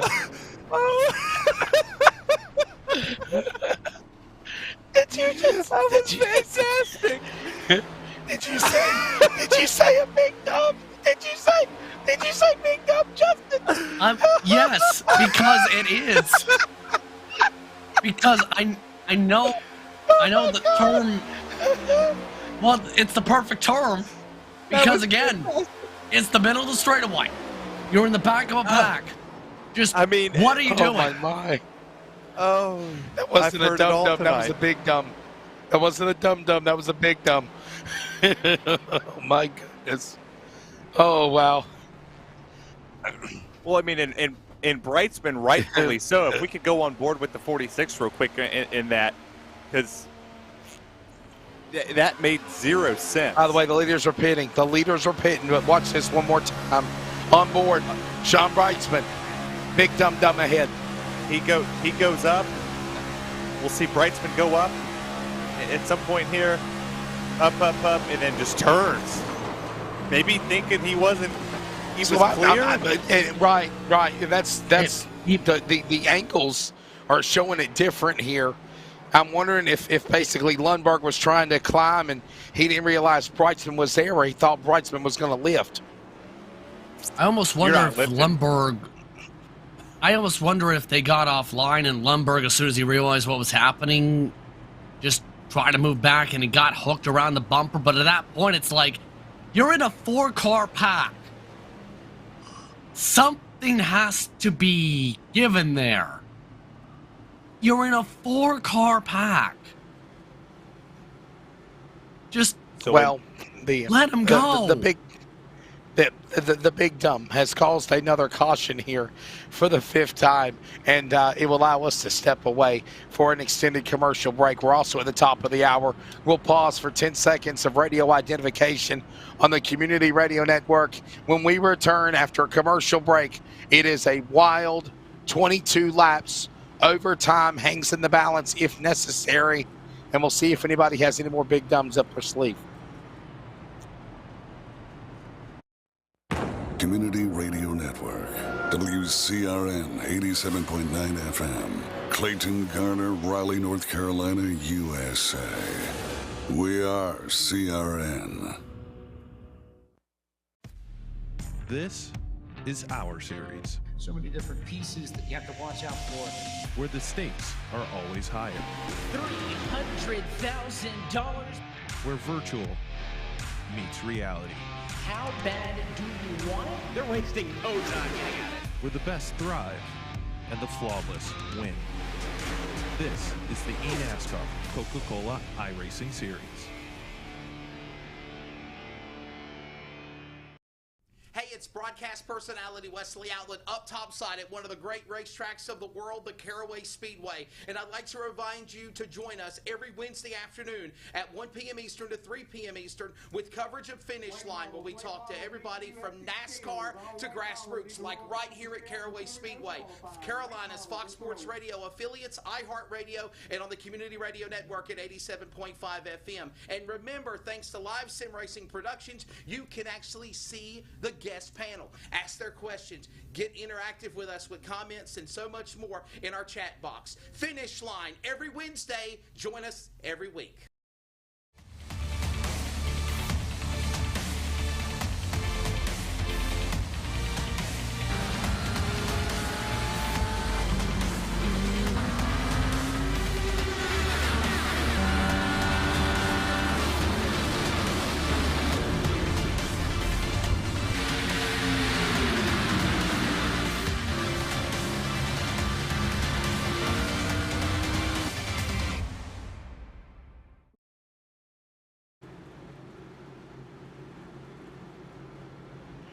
Lights are off on the pace car. We will set them up for what will be a 20-lap shootout when we take the green flag. Welcome back to coverage of iRacing on LSRTV and on the Community Radio Network. Wesley Outland, Justin Prince, Terry Radford, Charles Wooten is running the boards, and we are ready for Terry as they come back to you in the restart. A crazy 20-lap shootout. Do you think we've only started to see another slew of caution flags, or do you think we're going to see these guys try to race to the end here? Well, I'm going to put some money down. 15th to 22nd is 1 lap down. We gonna have a lot of people on the lead lap at the end of this one. We'll see. As there is only 14 cars on the lead lap. John Allenbacher He has the lucky dog, the wave around. If the caution comes out again, free pass. Here we go. Field will work their way back to the Geico restart zone. They will fire into the tri-oval. And right about now, they will go between that box, the two red lines and the one red line. They got to go before they get to the one red line, or the flagman will fire for them. And you see Dennis Moore taking off. Kevin Smith will go behind him. Stephen O'Hare, truck winner at Vegas, trying to do something at Talladega. Oh, and by the way, over-under, he's done well at Talladega. They're off of turn 2, Justin. Down the back straightaway, Dennis Moore gets ditched. There goes Stephen O'Hare with the help of Tyra Kidd on the high side. First 8 cars lining up on the top and the bottom as they control the bottom. We said it before, teammates would be the name of the game, and teammates are starting to beat. Oh, they're wrecking. That's the LSRTV bunch. They're spinning on the bottom. That's Brightsman. That's Brightsman, Paulison, and a couple of other cars. And the caution is out. Not even a lap on the restart.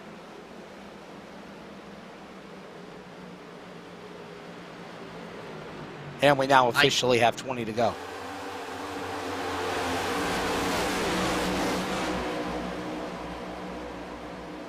What are you thinking, Terry? Well, you see it here. They just make contact up in front. And then they just go around. I can't, yeah, Paulison, the 58, gets smacked. Frank Harris gets smacked from a shot a little further back, not even involved. I really think, man, I think they got started by Caden Anderson. If we could go back to where Caden Anderson is, I really think Caden Anderson got that accident started here. Bump draft, some kind of a slip here. We'll check it one more time. Watch that 37. Oh, he caught him by surprise. At that point, just move to the middle.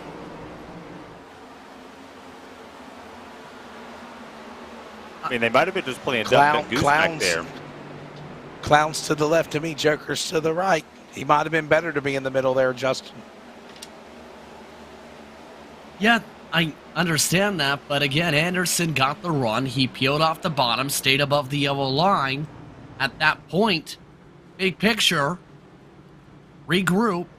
You still have 20 to go coming around at that time, and at that point, with how aggressive I think you're trying to squeeze, that is a dangerous game to play at Talladega. JP, with 20 to go, I don't know how many C, B, or A opens you do at Talladega or Daytona. They ain't lifting. They ain't moving out of line. They want the bottom. They want whatever line in their mind is going to move the fastest. And I hate to tell Terry, you, with the top was working earlier. Why do you think you need to be in the bottom now, buddy? Wesley, trust me, I'm fully aware. They go with whatever line they're comfortable with. Sure. Me, on the other hand, I'm a total different person. 5, 10, 15, 20 laps to go. Give me whatever lane the other people aren't in. If you're in the third line, I'm in the third line. If you ain't in the middle, I'm in the middle. I'm taking it 4 wide down the back because you left me a hole. That's how I work. Now, other people don't work like me, which is why I get in trouble on broadcasts, especially at Talladega or Daytona, because I'm not saying I'm good at it, but if you look at my win percentage at a plate track or a super speedway track compared to other tracks, I maybe have 5, 10 wins on intermediate tracks or short tracks. I lean more towards the plate and the short, like Martinsville. I cannot wait to farm Martinsville this week and just go dominate trucks. But I can't wait to go farm Martinsville. That's all I'm gonna do is farm it. I'm gonna race it all day tomorrow, all day from the time I wake up to the time I go to bed. I'm gonna race Martinsville. But when Dega week or Daytona week is, you have to have a mindset for it. I don't go in there with teammates. If you look at the wins that I've had over Talladega or Daytona, I don't have a teammate in the field. I'll wreck them if they're in my way. I don't care. I want to win. Well, sounds like we've got I did another. race against you. Sorry for cutting you off. There was. I was about to say I raced you at Atlanta. I raced Terry at Atlanta Super Speedway, or the Super Speedway configuration. Atlanta is the better term to put it. Terry, no offense, you scared me, and I believe you wrecked on lap 15 of that race. I did. I wrecked. He wrecked on what? I wrecked on lap wreck? 15. That is not a. Wow. Listen, that track's stupid. That track's absolutely stupid. So we were sitting there racing, and JP, I was behind him. All right, so I was behind Justin Prince there. And me and Taylor Burris were trying to work through the field at Atlanta. And Taylor, we were in the chat just having a conversation. I was like, man, that's Justin Prince up there. Let's go get him. And as soon as I went to make the move to get behind JP, bam, wrecked. And I was like, well, that sounds good. And he was coming after you, Justin. You heard him. You heard him, Justin. He said he was coming after you. I wanted to push him. Oh, okay. Me and Taylor wanted a three-way commentator 1, 2, 3. We wanted all the broadcasters up at the front. And that didn't happen. As soon as I went to make the move, Burris gets in the back of me, and everybody junks it around, and people don't. We had it saved until the morons behind us don't know how to lift. He just called them morons in there. What? Can't say morons? Yeah, I can't wait to see how Martinsville goes, because I'm pretty sure that I'm going to get bump and ran by Terry now. Oh my gosh, if we're in the same split and you're in front of me, I'll probably let you have it if I'm not faster. If I can't catch you, I'll let you have it if I'm not faster. I'll sit back here. Hey, I'm going to be honest though. If I got a chance to put the bumper to somebody, I don't care who it is. I said it on Race Spot. I'll wreck the president of iRacing. I don't give a crap. I want to win. Wow. Like, there's an opportunity to win. I'm taking that chance. I don't get very many opportunities. I've called 11 races in 7 days. My race time doesn't happen. I had tomorrow, and I'm going to win at least 3 of them. We'll see what happens. Let us know how that all goes. It's Twitter. a bold strategy, Justin. Let's see if it pays off. Yeah, we'll see. Shut up, Charles. Ready for the restart. We'll see what these guys can do with 17.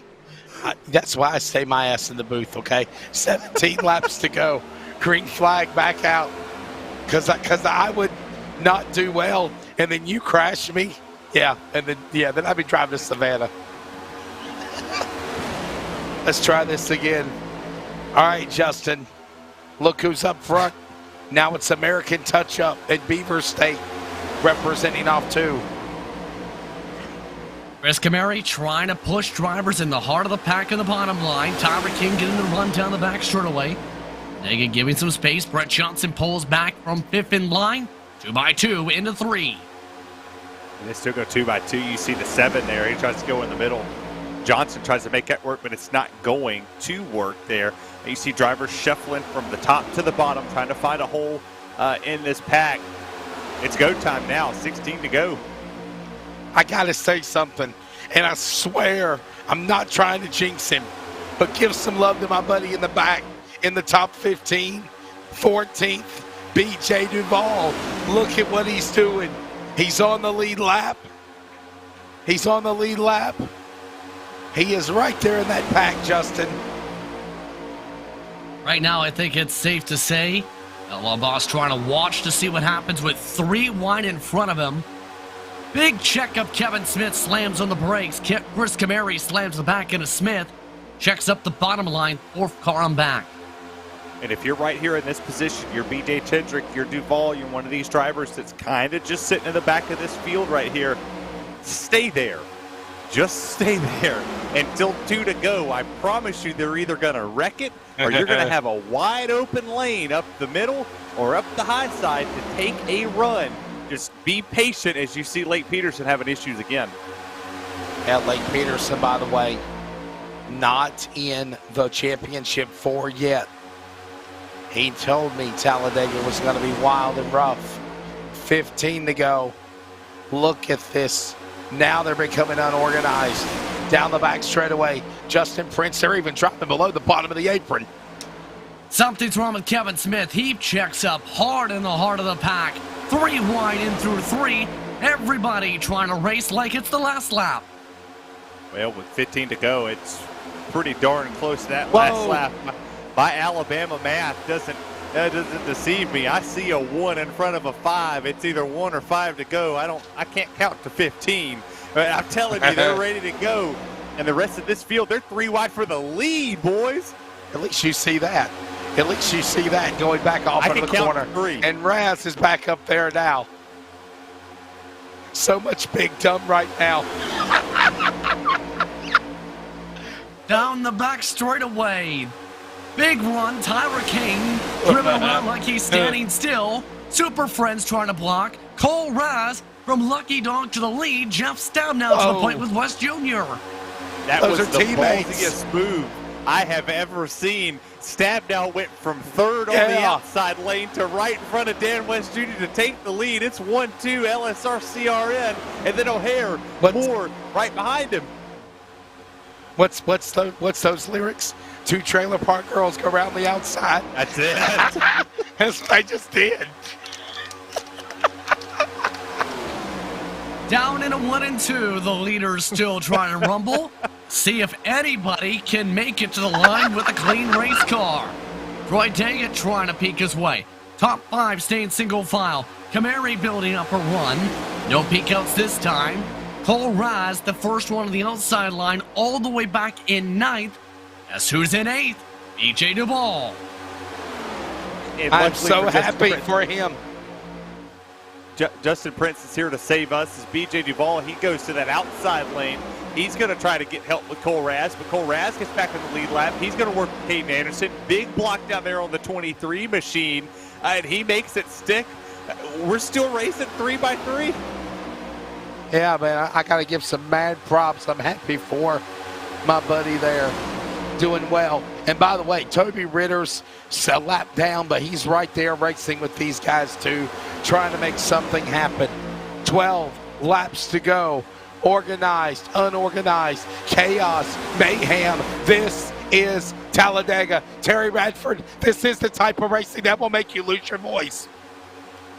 Well, I hope I don't lose mine. I've got 4 more broadcasts to finish up my week, so we don't want to lose mine. I've got a show tomorrow and then a show the next day and the next day, and then we get double headers at some point. But me and Justin Prince are coming off the double headers here. We're still ready to go. So, and I've got racing to do, but this outside lane is not picking up momentum like it should have. The 12 jumps up there in front of Cole Raz, and here comes Ritters. He's looking to get the lead, the free pass. If a caution comes out, Justin. Yes, indeed. So many big runs being built up. Toby Ritter's trying to build some. Frank Harris coming out of the pit lane. Now Daggett gets the run to the middle line. Chris Camary tries to push his teammate. Camary trying to offset the push. Bit of danger as Daggett runs away from it. Yeah, boy, I'll tell you what, Daggett, Camary, as you said, Terry, all these cars starting to try to make something work on the top side. They're just not letting it happen. I think that was Tedrick that just got loose and spun to the bottom of the racetrack. Nonetheless, they come to the line. 10 laps to go. This is Talladega, and Jeff Stabnow is up in front. Down through 1 and 2. Top line still trying to fight like it's the last lap to lose 7 car lengths for its effort. Kevin Smith with the block. Stabnow leading the bottom line. Lap traffic ahead. Sean Ottenbacher is not moving, still not moving into 3 and now moves at the last minute. Yeah, it was good organization on that, passing the lap down car. For John to stay on the bottom, he understood that he had to help somebody out. If he jumps to the outside, he gets nothing in return. Him jumping down there, maybe stalling that bottom lane out. And that's allowed that middle lane of Kevin Smith being led to work their way up a little bit. Yep. They picked up to 5th. Single digits now on the board. 9 to go. Stabnow, West, Hare, they're off 2. On the back once more, Brian Barnes trying to stay as far away as possible on the outside from this as the lap traffic. Jeff Stabnow still getting the push. The whole top line dissipates the pass by the lap traffic. Into 3. Next lap car up is Peterson. He'll catch up to Peterson here in just a tad bit, but watch out. That outside lane that was all the way up to move it up to the 5th place position when the 4 car got caught up there. That was all it took. Now it's back to single file on that bottom. That outside lane is nowhere to be found. 8 to go. 8 laps to go. Into the corner. Inside, inside, inside. Everybody on the bottom. Those are your fast cars. 8 to go to the back straightaway. Still trying to see who makes a move. Here come the 99 and the 15 cars. And they have a whole gate of drivers with them. Top line building numbers. How will the Beaver State cars move back low? Sometimes you got to pick your dancing partner here at the end. You see 3 wide back here, a little further back, but it's not affecting this race lead. It's actually allowed the top 3 to pull away just a tad bit. You see King, he pulls up there. O'Hare pulls up to the outside. They want to get past these 2 teammates. If you break them up, you have a better chance of winning this race. 7 to go. And Stabnow trying to hold off the pack. Look out. They got Duvall. Duvall into Daggett. Cars go spinning. They're crashing. Anderson is wrecked. Smith is wrecked. Yellow flag flies. 7 laps to go. The storm was brewing. It finally erupted, Justin, out of turn number 2. Yeah, and I think it's going to be interesting to look at how this broke down, because at first glance it looks like Duvall pokes underneath as soon as there's an initial move ahead from Daggett. But when you look closer, Chris Camary is all over his back bumper. And when there's a small check, Camary actually pushes him into the hole. He hit the pushes him left rear. into Daggett, essentially, into the left rear, and that brings out caution in the heart of the pack. And now we get to see how all the dominoes fly in the air. Do you pit or do you not pit? That is the question, Terry Radford, as they come to you, coming to 5 to go. Hell no, you ain't pitting. Ain't nobody in this field giving track position up at this point of the race. Everybody's good on fuel. In the words, in the words of Justin Prince, that would be a big dumb if you pitted, right? Like, seriously. You're 10 laps to the good on fuel plus some. You don't give up track position. I mean, you look at some of the positions that's gained so far. We have 15 on the lead lap. We'll add Toby Ritter's, barring if he was involved in the incident or not. I didn't see him get any incident points. So that's your wave around. So you'll put 16 Toby on Ritter's the lead is lap. the wave around. Yep. So you'll put the 23 him back car on the lead lap. You don't give up the track position. Stay on this racetrack. If you're a little further back, if you're I believe Caden Anderson got involved in that. He's probably going to come down and pit. A couple of the drivers, Chris Camary, that was involved in that. He's going to come down and pit. Everybody else stay on this racetrack. You don't want to have to chance your idea with 5 to go or 4 to go when we take this green flag. I hate to tell you, the runs aren't that great. You're not making the run there. I mean, it's not like a run where you got, maybe your tummy's upset, you forgot to take your Pepto, you got to run to the bathroom. You don't have that opportunity in these cars. You have to make the moves where you have to make them. And Justin, B.J. Duvall, as we see Toby Ritter's, the Budweiser car, going by with the wave around the free pass to go back on the lead lap. However, Duvall caught up in that accident with Camary and the other cars, Camary, Smith, Anderson, Daggett. He does not pit, Justin. He stays in the 6th position. And this will be a double file restart.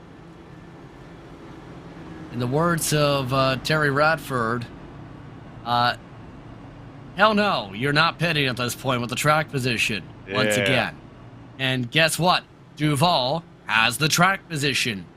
If anything, this is the best race Duvall's had all season, because he's usually wrecked by the quarter-way mark of the race. So at this point, can you say career, probably?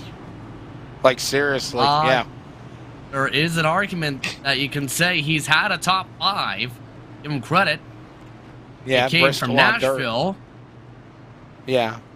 Actually, then should say was looking at Tidrick. Yeah, you're mentioning the dirt. Guess what? He has the dirt expertise that we're talking about there. Yes. Yes. Yes.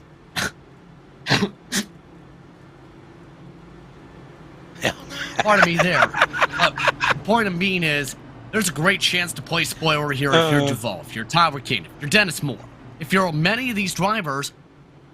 And guess what? It's Talladega. You're going for the win. Well, this will be fun. It'll be 5 laps to go, 4 to go. It'll probably 3 laps to go when they take the green flag. They are still within the race distance that they're going to try to finish probably before overtime.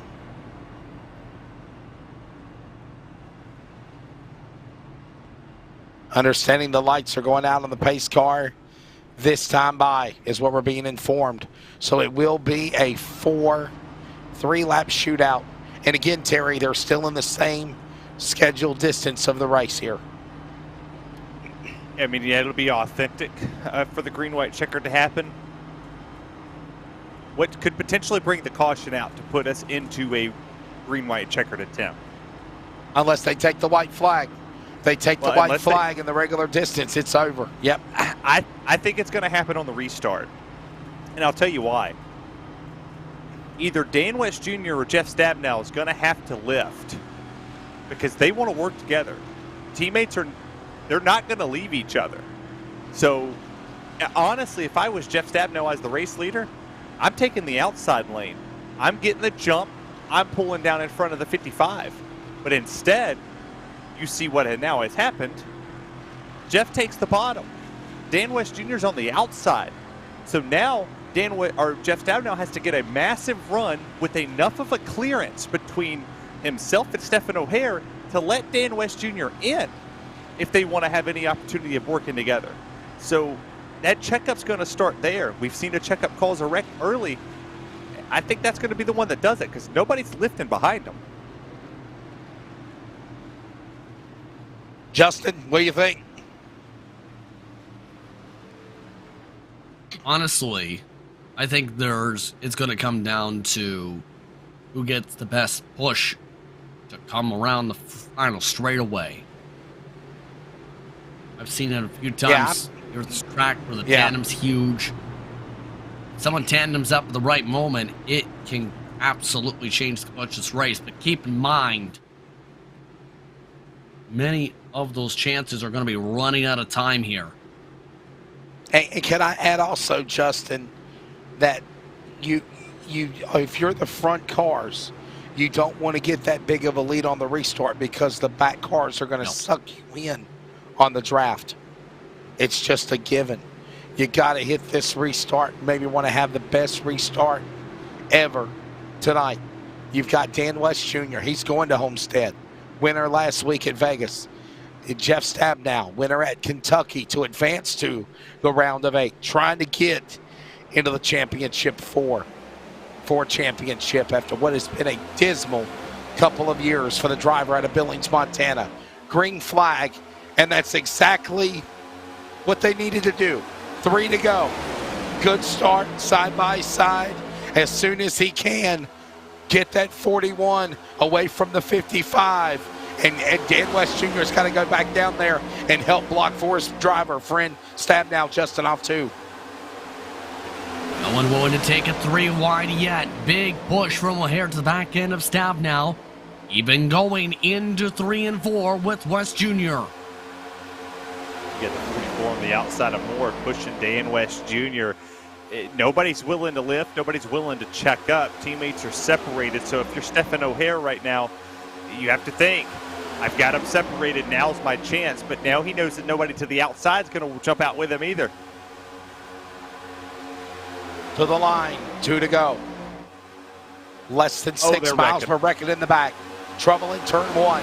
Johnson has crashed, and there's the caution. We will now go to overtime. This was lap 98. We were in our regular scheduled distance. Now, with a caution called, we will set up overtime. Oh, and mind you, Justin, as they take the yellow down the back straightaway. Jeff Stabnow is a sitting duck. His partner, Dan West Jr., is 3 spots behind him. Yeah, it just looked like Here's a look at the replay. 4 wide.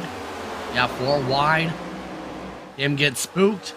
Comes down a huge correction right into the 7. But I think the bigger thing is what happens right at... Yeah. What happens in the next section. There was a second incident with Toby Ritters, not involving Ledbetter, per se, but down the straight into the corner. Oh, wow. As there goes the 23 upside down. EJ Chidrick might have gone to piece with the Ledbetter situation you're talking about. Walls to 23, and this breaks the car. From this point on, I don't know why Toby Ritters hooked so hard left. Oh, and he flips 1.5 and on his roof and lands on all 4s.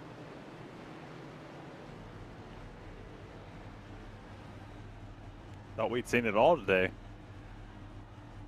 By the way, RGL Motorsports chimes in and he says, I did not wall Sean on purpose.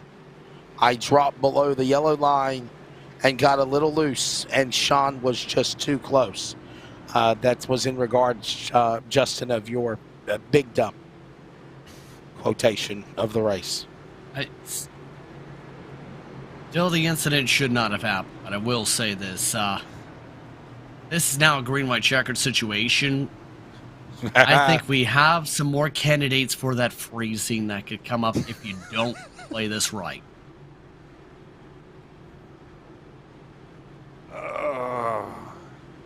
Well, Terry, overtime, another week in a row for the playoffs.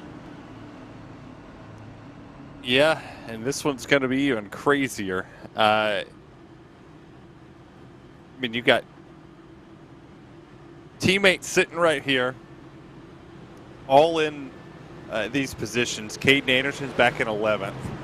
Cole Raz is sitting in 5th. Justin Yee's been one of the fastest drivers all race long. You got the wild cards in BJ Duvall, Troy Daggett, Tyler King, Stephen O'Hare sitting right here in this mix. And, well, you'll have a teammate pushing a different person, and then another teammate that's leading the race. His other teammate's pushing the guy that's going to try to pass him on the outside to win this race. So, I mean, you got chaos all over the place. Let's put you back up on the playoff picture on the screen as we came to the green flag for this race. Look at the playoffs again. For those, Dan West Jr. listening in radio has advanced. He won at Vegas. Lake Peterson had a bad day. So did Barnes. So did Raz. But Raz is back up there again. Anderson is in 11th. Jeff Stabnow is the number 7 seed, trying to move to the number 2 seed, if you will, Justin. But he doesn't have Dan West Jr. He has him in the top 5, but he just does not have him right there to protect the 24. And I just don't know if Stabnow's car can hang on his own with the American Touch-Up people, Justin. Yeah, it's going to be difficult since O'Hare and King have been very much in sync since the drop of the green flag tonight, it seems. But I wouldn't say it's completely out of the woods. If Stabnow plays it right, boxes them in, make sure they can't get connected, there is a decent shot they can get it to work. Or he can get it to work, rather. Terry, there's going to be a lot of blocking going on by the 24, don't you think? No, there's going to be a lot of blocking going on for that 24, I believe, don't you think? Oh, yeah. The thing that's going to happen is the moment they take this green flag, if you're Jeff Stabnow, you're going to see Stephen O'Hare on that outside. This is when the side drafting comes into effect. This is when the blocking gets even harder. And if you think about it, if you're Dan West Jr., per se, if the bottom lane gets a massive run, I'm dropping in below Tyler King. I'm leaving Stephen O'Hare out to dry. and I'm going to push them up there and hope that the 21 jumps to the outside, which reconnects you with your teammate. Remember, they take the green flag. We go to overtime 1. If a caution happens before they take the white, we'll reset and go again for another attempt. Second attempt and final attempt. However, at attempt 1 or attempt 2, they take the white flag, they race back to the checkers. If a caution comes out in the second attempt before the white flag, Justin Prince, race over, checkmate. Jeff Stabnow wins. He's also going to Homestead for the championship 4. There's a big chance, absolutely, for Stabnow at this point. The prime position to take advantage of this if he can hold on for just 2 more times around. But that's easier said than done. You have Raz that's in a great position here for the restart too. And he also looking to try and lock himself in. I think it's down to essentially those two in terms of the playoff drivers up front here. The rest have a great chance to play spoiler. Well, it is go time. Overtime number 1. Terry Radford, Justin Prince, myself, Wesley Outland, ready to bring this to you. By the way, quick reminder, in observance of Halloween. I can't even say it because my voice sucks. Halloween, we are taking off next Monday for the series, just so you know. Next Monday night, yes, Monday and Thursday. We're off for Halloween. Come back on the truck race. We're ready to come back to green. Jeff Stabnow, Tyler King, Stephen O'Hare, Cole Raz, green flag. Off to Dover and then Phoenix. Good restart, Justin. Restart. Back underway. Stabnow staying on the bottom. Stabnow trying to box them in. Can't do it though. King trying to get up. O'Hare having to take the run. Can't do anything. Here comes Cole Raz on the bottom. O'Hare, big run on the top line. West Jr. shoves him ahead to the race lead into 3 as it's 3 wide. West Jr. gets hooked. Into the inside goes more. Stabnow in the wall with them. Yeah, it was Dan a hard West contact Jr. there. 27 Paul spun around Newton is too. crashing, flying through the air. Jeff Stabnow, Dan West Jr. hooked on the bottom. And the caution is out. Wow. Did anybody see Paul Newton saying, "I believe I can fly"? Watch this. Raz, It looks like a little aggressive. No, correction, Dennis Moore, a little aggressive on Dan West Jr. and then turned down in front of Stabnow. Nowhere to go. Now, somewhere you've got the 27 of Newton flying through the air here also. Terry, you saw that happen. Yeah, I mean, he just made contact in a secondary wreck that came about, and he goes flying into the catch fence, down into the infield portion of this racetrack, and what a mess, what a chaotic mess as we take a look here at what happened to the 27. I mean, you're going to see the wreck start to happen right here. It develops here. He goes into the corner. Nothing, bam. 44 comes up and just clobbers him, and around he goes, flipping upside down into the barriers at the bottom of the track. Holy crap. And we have another shot at overtime, by the way. Hey, and Justin, look who is now second. Let's look at it one more time. It looked like Dan West Jr. got the hook, the left rear from Dan West Jr. from Dennis Moore. They run each other down. Luckily, Dennis Moore is able to escape. And then, well, so much for escaping. Wow. Wow, indeed. And at this point, we're running out of cars. At this point, wow, I we think still it's got a down race to win.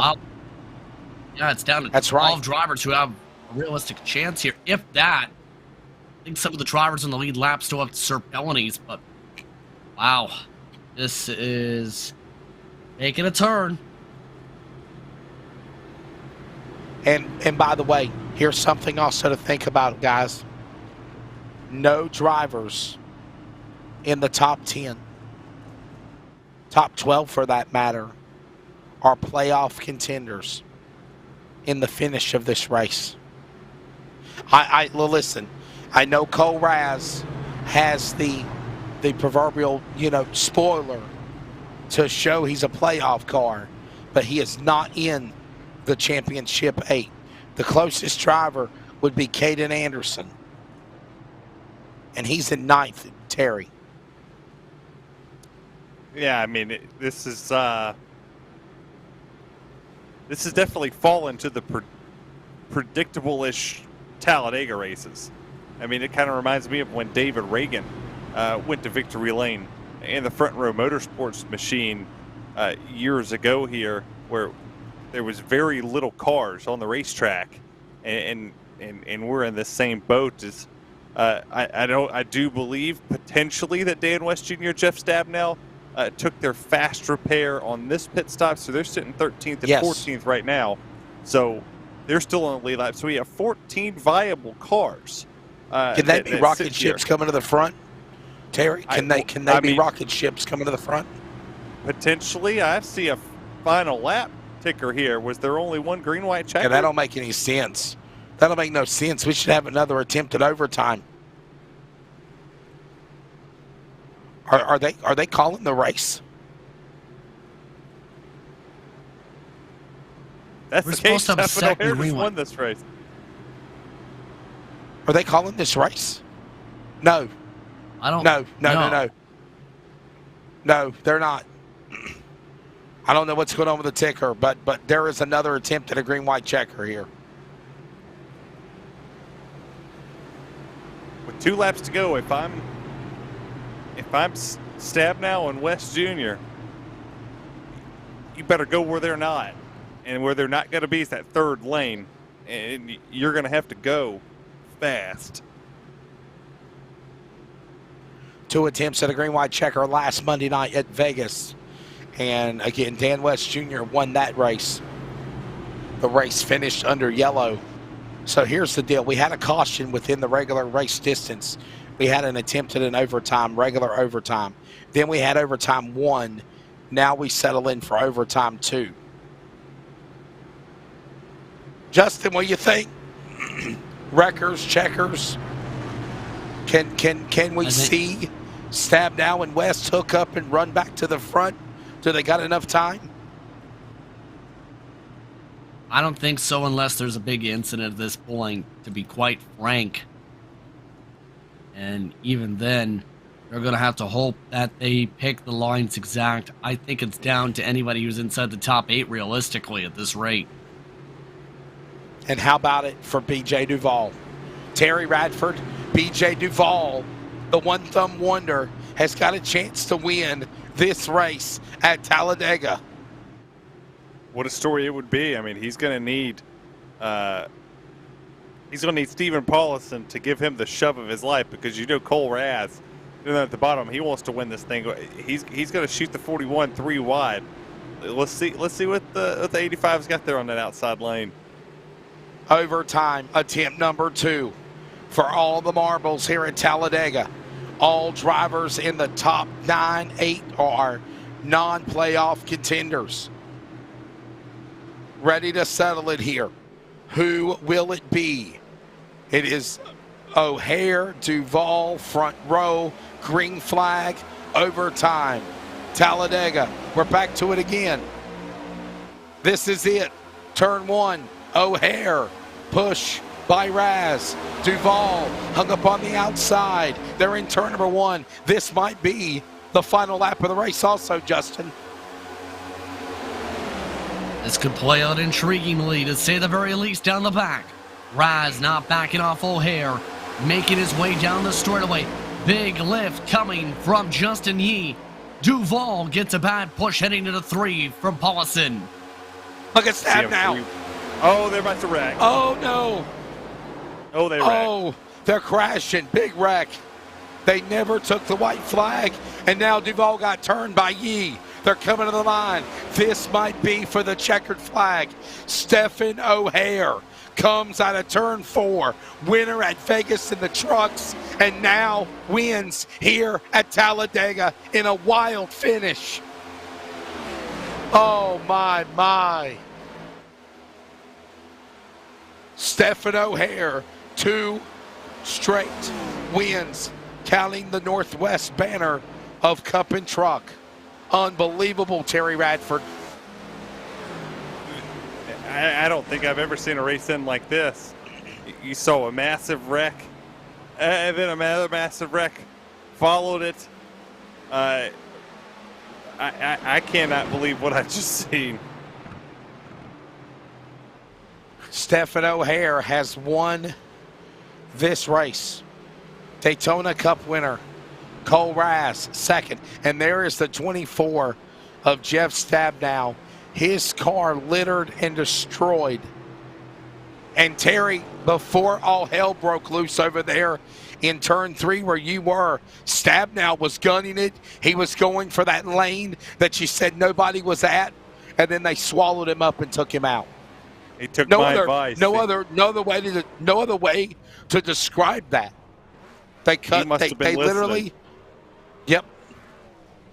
That's wow. Third lane. It's the way to go. We'll go 11, 11, and 11. Stephen O'Hare is the winner. Cole Rass second. Troy Daggett third. Stephen Paulison fourth. Dan West Jr. Yes, from 14th up to 5th. And Stabnow was right there with him. Tyler King 6th. Brian Reynolds 7th. Chris Kamari 8th. Brett Johnson, probably his best top 10 of the year, 9th. And Caden Anderson, Justin, will finish 10th. 11th will go to Jeff Stabnow.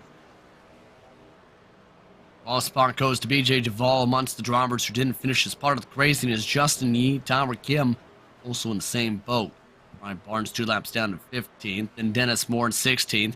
Ledbetter, Smith, and Newton, along with Peterson, rounding out the top 20. Frank Harris finishes 21st, with BJ Tidrick finishing behind Toby Ritters, rounding out the top 24 groupings or so. On Annenbacher. You got Sean Breisman back there in the 25th position, multiple laps down. We're getting the used car line section here with Russ Lundberg, Ryan Bloom, Carl Berg, Ron Hunter, Dylan Huffins. I think I said that one right. And you got Chad Malik, Aaron Cooper, and Casey Garber rounds out 33 cars on the field. 2 attempts at it overtime. Race analysis one more time on the bottom left of the monitor to close us out in total.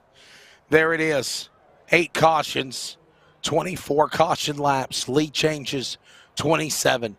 Suffice to say, Talladega did not disappoint.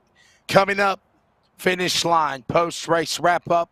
We will grab a word with the top 3, and we will close it out here at Talladega as Stephen O'Hare, a non-playoff driver, wins the Cup race. A wild one tonight here at Talladega. We're back in a moment.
Welcome back to Talladega.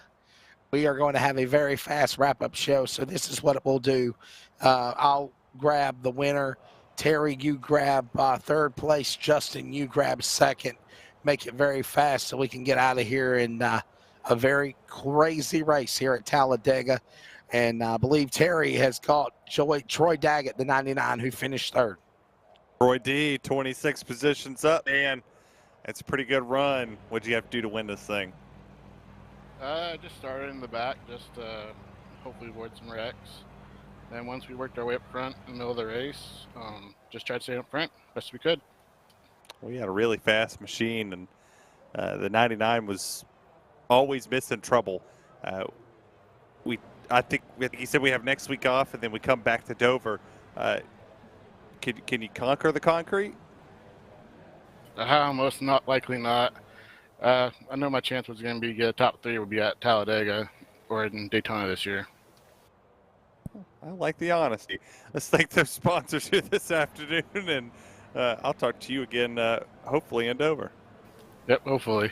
I would like to thank my my team, Team Ramrod, BJ Tidrick, Chris Camary, Tyler Kim, all that race with us. I think my wife and my kids were actually letting me get on here and do this. I mean, they let me do it for 3 hours, 2 nights a week, so that's all my sponsors.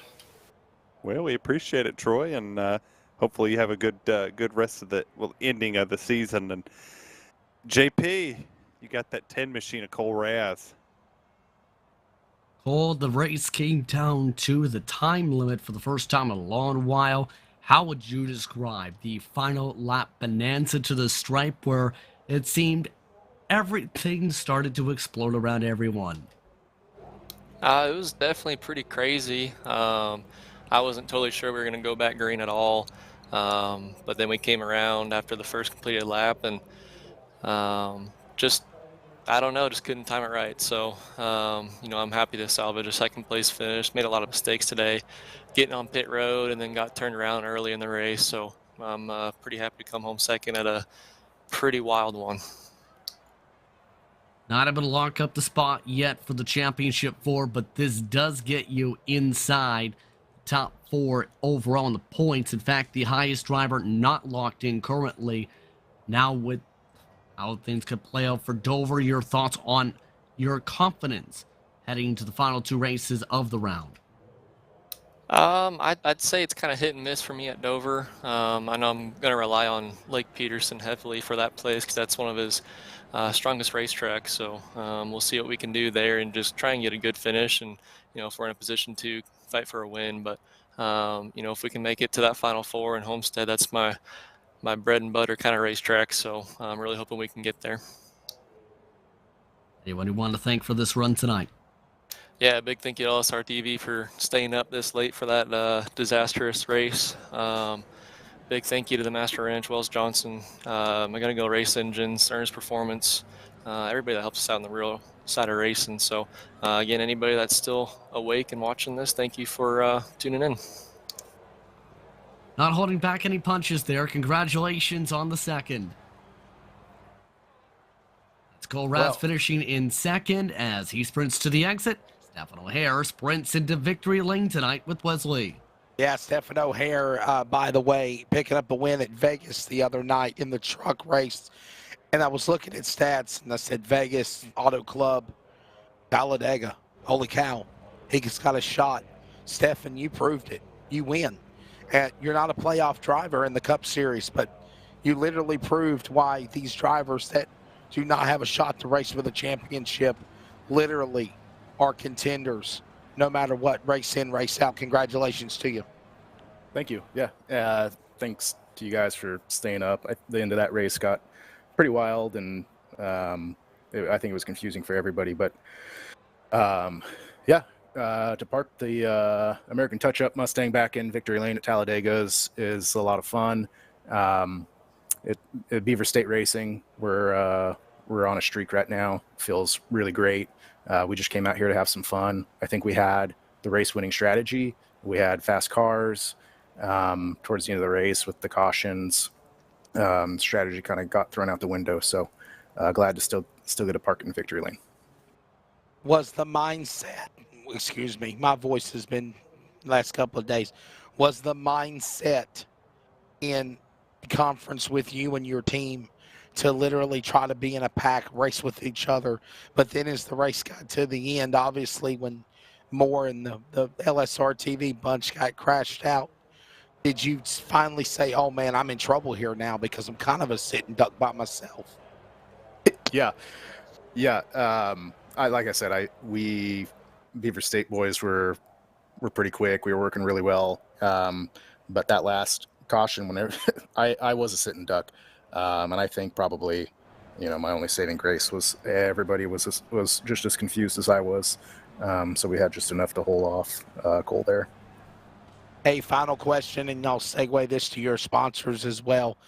Can you carry this momentum into a truck race and go 2 wins in the truck series, 3 series wins in a row coming back to Talladega this Thursday night? Yeah, we're planning on putting another Beaver State truck in victory lane at Talladega. Tonight was a good practice trial run, working together, figuring out how to work the draft. Obviously, the trucks run a little bit differently, but I got a lot of experience pushing tonight, and I plan on using that Thursday. Sponsor, buddy. Thank your sponsors. Yeah, I'd like to thank American Touch-Up Paints, Nicole Brand Photography, again, all you guys at LSRTV for airing this and staying up to these god-awful hour.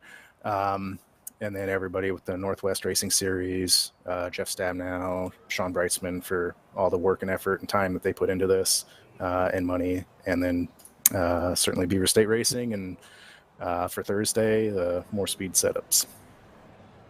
Stephen O'Hare, winner again here tonight at Talladega, winner at the race last Thursday at Vegas. Needless to say, the Beaver State clan drivers are definitely in a different world and continuing with their winning ways like doing here tonight at Talladega. By the way, points have updated unofficially. Dan West Jr. is still the man up in front. Obviously, he is the one playoff driver to advance by wins to the Championship 4 finale at Homestead. Cole Raz is in second. Lake Peterson, though he had a bad night tonight at Talladega, he still had a pretty good, solid, good season of the whole overall. He is now the number 3 seed. Number 4 is Brian Reynolds, believe it or not. Caden Anderson, Brian Barnes, Jeff Stabnow, and Kevin Smith on the bottom 4, looking out unless something changes. Remember, we're off next Monday night. Happy Halloween. Enjoy it with your family and friends if you do so. And we'll be back again for the trucks this Thursday. Harry, you have the floor. Justin, I'll let you go first. You guys, thank you for putting up with a mute guy and a great race until the end. You can hear some of the dejection in some of these drivers. But Justin, what's your final outcome of this race, man? It was a very crazy night, to say the least. Plenty of attrition, plenty of difficult moves. But in the end, O'Hare positioned himself in the right spot at the right time to be able to take advantage to win the race. Terry Radford, what you thinking, buddy? Always enjoy working with you as well, my friend.